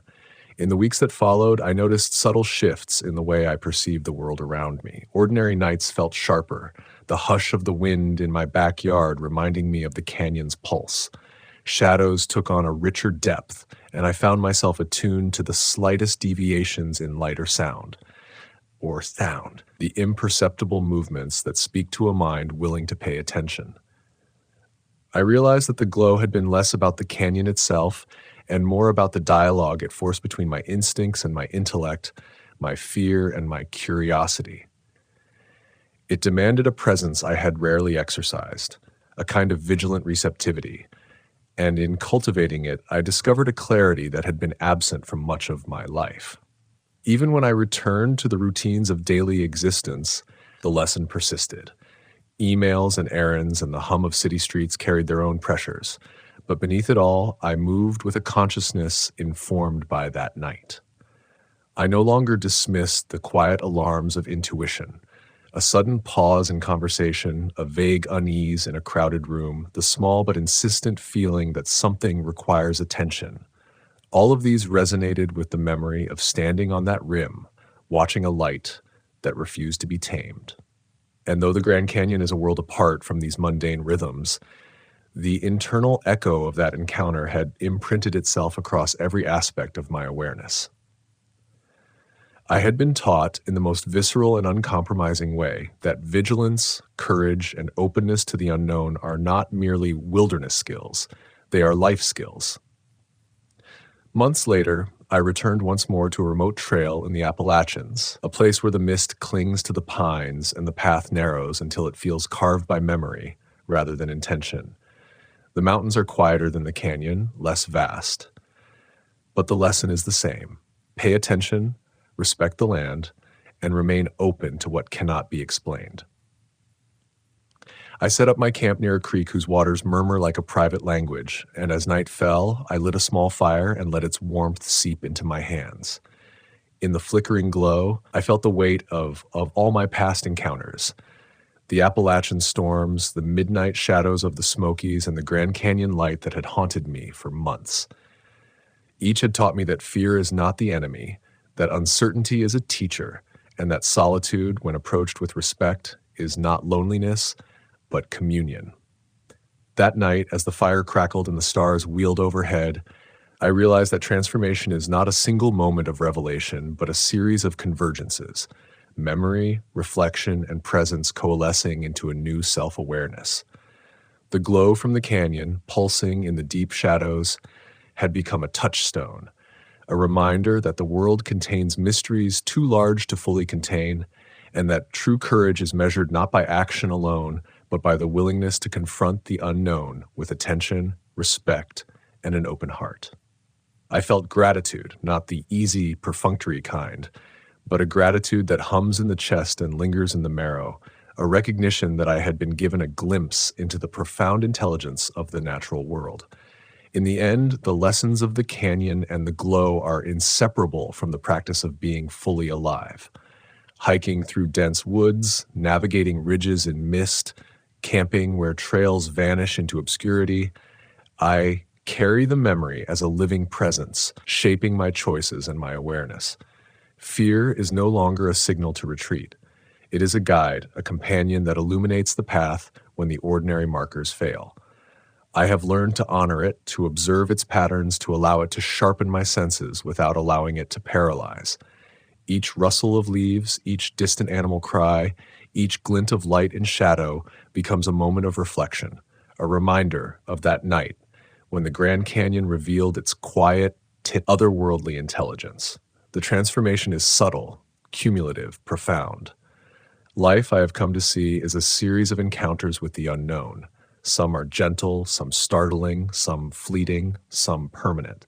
Each invites us to step beyond the comfortable, to meet our fear with curiosity, to recognize that the wilderness, external or internal, demands nothing less than full engagement. And in doing so, we discover capacities within ourselves that are otherwise dormant: patience that is not resignation, courage that is not recklessness, presence that is not merely observation, but communion. Standing once again on a ridge at dusk, the forest stretching endlessly before me, I understand that the mysterious glow from that night is not an anomaly. It is a teacher, an emblem of all moments when the world exceeds our comprehension and forces us to confront our limitations. To walk into the unknown, whether in a canyon, a forest, or the uncharted terrains of our own hearts, is to enter a dialogue with life itself. And it is in that dialogue that we find a strange, haunting beauty.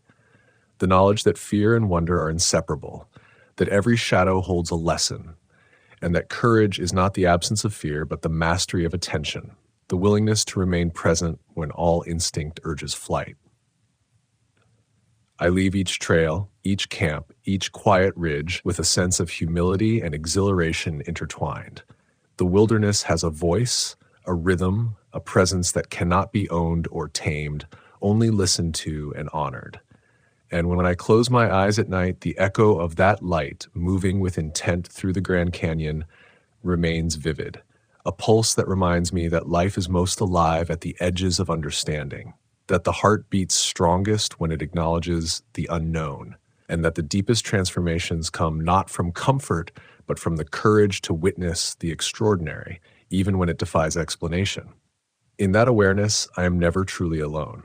The world speaks in glows, in shadows, in hums that brush against the spine, and when we choose to listen fully, attentively, without pretense, we step into the most profound adventure of all, the uncharted terrain of our own presence, the raw, exhilarating, terrifying, and ultimately breathtaking experience of truly being alive.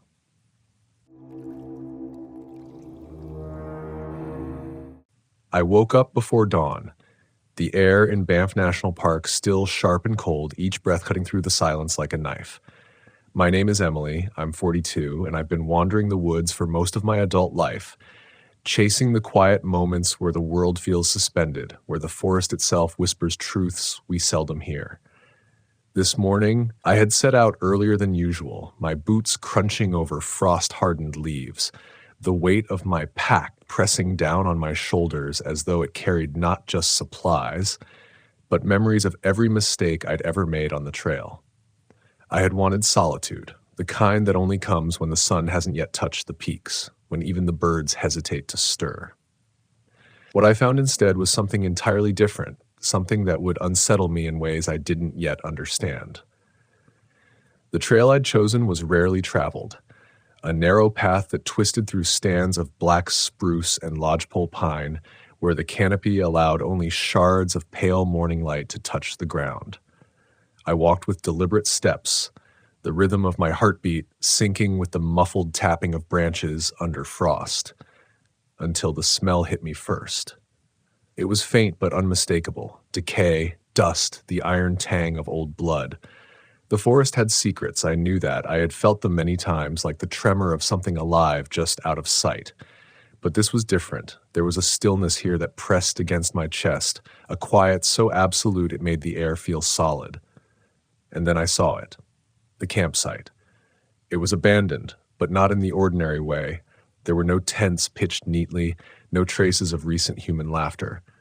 Just a circle of stones, blackened with old fire, surrounded by the remnants of what looked like a picnic, and, most disturbing, a careful, almost ritualistic arrangement of bird bones. Dozens of them, their small, pale shapes glinting in the fragile sunlight, scattered in patterns I could not immediately comprehend. I crouched, the frost biting through my gloves, and stared at the meticulous placement. Each wing and beak seemed to point somehow toward the trees, as if guiding my eyes toward something I could not yet see. My stomach tightened. I had learned over years in these woods that patterns in nature are rarely coincidental, that the forest often mirrors our fears back to us. But this was deliberate. I tried to steady myself, to remember that I was alone because I wanted to be, that my instincts were usually sharper than this creeping sense of dread. But even as I rationalized, my gaze drifted toward the surrounding trees, twisted with frost and shadow, and I thought I saw movement just at the edge of my vision, a fluttering like feathers brushing against bark. I whispered my own name as though saying it aloud could anchor me, and felt the hollow echo carry off into the dense, indifferent forest. There were no footprints, no signs of who or what had left the bones. And yet I felt it, a presence lingering in the periphery, watching, patient. I knew I should leave, turn back down the winding trail, and convince myself that curiosity was a trap, that some stories were better left untold. But I also knew that turning away now would mean leaving questions unanswered, and questions were what I had always chased. I moved closer, the frost crunching underfoot, each step deliberate. As I neared the circle, I noticed details that made my blood run colder, small carvings in the stones, intricate and unfamiliar, etched with a precision that could only come from hours of patient labor. And then, beneath a scattering of twigs, I saw a tiny journal, leather-bound and cracked with age. I hesitated, but curiosity overcame caution. My fingers brushed the cover, and a shiver ran through me. Opening it, I found entries written in a careful, almost clinical hand, describing days spent observing birds, cataloging their habits, and then something changed. The entries became fragmented, fearful. Mentions of voices in the wind, wings that whisper my name, and eyes that follow even when I turn away. The handwriting deteriorated as the words carried more urgency, more terror. And finally, the last entry simply read, "I cannot leave or they will not let me." My heart pounded. I closed the journal slowly, aware that the forest had grown heavier around me, the shadows thicker. The air seemed to pulse like the thrum of a hidden drum. And I realized that the birds weren't just bones. They were markers, warnings, a language of fear I was only beginning to decipher. I sat on a nearby log, trying to breathe, trying to tell myself I was safe. But safety is a fragile thing here in the backcountry, and the forest doesn't negotiate. The sun was rising higher, brushing pale light over frost and bark, yet the shadows of the trees seemed deeper than they had minutes before. I thought of the journal's final words, of the voice trembling through ink and time, and I understood something primal. This was not about monsters or myths. It was about the forest itself, about the rules of solitude and respect. Some spaces demand observation, not intrusion, and the birds, so many small, lifeless bones, were a testament to what happens when those rules are bent or ignored.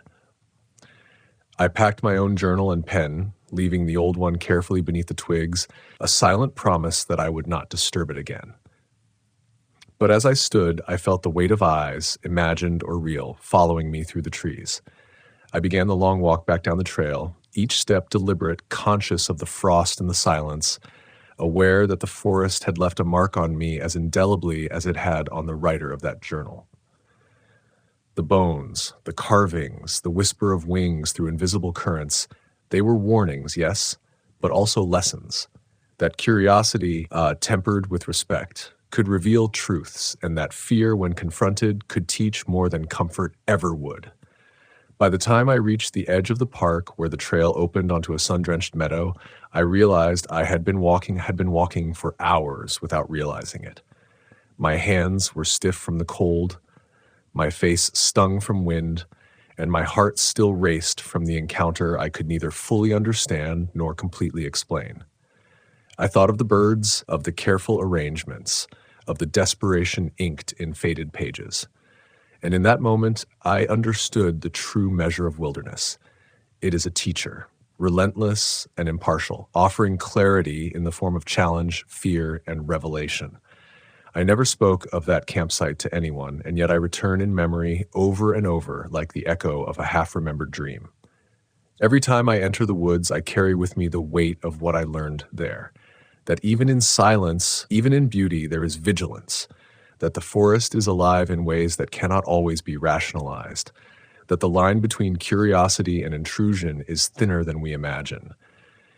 And when I camp now, when I follow trails through frost and shadow, I do so with reverence, with awareness, with the knowledge that the bones of those birds, so small, so meticulously placed, will forever remind me of the forest's patience, its precision, and its quiet, unyielding power. The forest didn't let go of me as I walked back. Even when the meadow opened wide and the sun touched the frost-dusted grass, the feeling of being watched lingered like a shadow clinging to my boots. Each bird bone I had glimpsed in that abandoned campsite replayed in my mind, a ghostly mosaic of their lives and their deaths, arranged with a precision that made no sense in the human world. I remembered the way the carvings caught the light, tiny grooves that seemed to pulse when I wasn't looking directly at them, as though the stone itself remembered the hands that had traced it. I realized then that fear wasn't simply a reaction. It was a language, spoken by the forest in ways only the attentive could hear. And if I wanted to survive these woods, I needed to learn to listen. I continued down the trail, boots slipping occasionally on patches of frozen moss, aware of the sound of my own breath in a space so vast it could swallow a person whole. Somewhere ahead, a raven called, its harsh cry cutting the stillness, and I felt a shiver run down my spine. Not because I was frightened of the bird itself, but because its voice felt like a reminder. Nothing in these woods moves without reason. I remembered an old saying from a local hiker, a man whose stories carried the grit of a lifetime spent in Banff. The forest notices what you do, even when you think it doesn't. Until that morning, I had nodded politely at his words, a polite acknowledgement of superstition. Now I knew he spoke a truth more primal than myth. The forest does notice. It sees what we carry, what we leave behind, and how we respect or disrespect the fragile life around us. Hours passed without incident, yet every bend in the trail, every sway of pine boughs in the wind, carried a tension that made my skin crawl. I thought back to the journal and its writer, their descent from observation to terror, and I understood the emotional weight of isolation in a place like this. It wasn't the birds that were frightening, it was what they represented. Vigilance, consequence, the accumulation of small actions leading to outcomes that could not be undone. That morning had become a mirror for my own recklessness in the woods, the times I had pushed boundaries in search of adventure, the moments I had assumed mastery over a wilderness that does not forgive shortcuts. When I finally reached the banks of a quiet river, its surface smooth and reflective, I paused, letting the sound of flowing water fill the hollow spaces in my chest. I realized I had been holding my breath all morning, tensing against shadows and echoes, and now, in the presence of the gentle current, I let some of it go. Yet even here, the lesson lingered. The bones, the journal, the carvings, they had not threatened me with immediate harm, but with understanding. They demanded attention, reflection, respect. In that subtle, terrifying way, the forest was teaching me that fear is not always about running. Sometimes it is about observing, absorbing, and adjusting your path. As the day grew older, I reached a small clearing where sunlight poured generously onto moss and leaf litter. I stopped, looking back toward the dense tree line from where I had emerged. For a long moment, I allowed myself to feel the enormity of what had occurred, the strange communion between past and present, human and wild, life and death. I thought about the birds again, so delicate, so silent now, yet powerful in the impression they left. They were a caution and a revelation, a testament to the quiet rules that govern a place so ancient it could swallow time itself. I knew that the forest would never yield its lessons lightly, that every hiker, camper, or wanderer carries the risk of misreading the signals that surround them. I set up camp near the clearing as evening approached, the weight of the day pressing on me in a way that was physical as well as mental. My fire crackled and sent pale smoke spiraling into the twilight, but it did little to dispel the memory of the campsite and its eerie, precise ritual. I found myself talking aloud, softly, as if to make sense of it, recounting each step I had taken, each discovery, each moment when fear had pierced my curiosity. The forest responded not with sound, but with a stillness that made me hyper-aware of my own pulse. It felt like a conversation, an uncomfortable, honest, humbling exchange where I was learning my place in a system older than any human memory. Night fell fully, the stars barely visible through the dense canopy, and I lay on my sleeping mat, feeling the cold seep into my bones. I imagined the birds' wings, their tiny forms aligned in patterns I still could not fully decipher, and I realized that the terror I had felt was a doorway to insight. The forest had given me a glimpse of its meticulous order, its quiet justice, and in that revelation there was both humility and empowerment. Fear had transformed into awareness, dread into understanding. I was not the master of this wilderness, I never would be, but I was part of it, a temporary witness to its precision and patience. Morning arrived with a gentle mist curling between the trees, softening the edges of memory and reality alike. I packed my gear carefully, each movement deliberate, conscious of leaving no trace, of taking only what I needed and nothing more. The abandoned campsite, the bones, the journal, they were behind me, yet etched permanently in my mind. I knew I would carry the lesson forward. To respect the unseen forces, to honor the spaces where life and death intersect, and to recognize that the forest in all its terrifying beauty is both teacher and test. As I stepped onto the trail leading back toward the park entrance, I felt a strange mixture of relief and reverence. Relief, because I had survived an encounter that had shaken me to the core. Reverence, because I had glimpsed something profound, a hidden language of life and consequence that most never perceive. Every snap of twig underfoot, every whisper of wind through branches, was now a dialogue I could listen to more carefully. I understood that the forest does not punish lightly, nor does it forgive carelessly. It rewards attentiveness, respect, and the courage to face fear without flinching. By the time I emerged from the trees, leaving shadow for light, I felt altered, not frightened, not triumphant, but quietly, deeply aware of my own fragility and my capacity for attentiveness. The bird's bones, the journal, the patterns etched into stones, all of it became a framework for living consciously in a world that often moves too fast, too carelessly, to notice the quiet but vital lessons that surround us. And as I glanced back one last time at the dark green expanse, I felt gratitude. Not the easy kind, but the heavy, real kind that comes when a place has spoken and you have listened.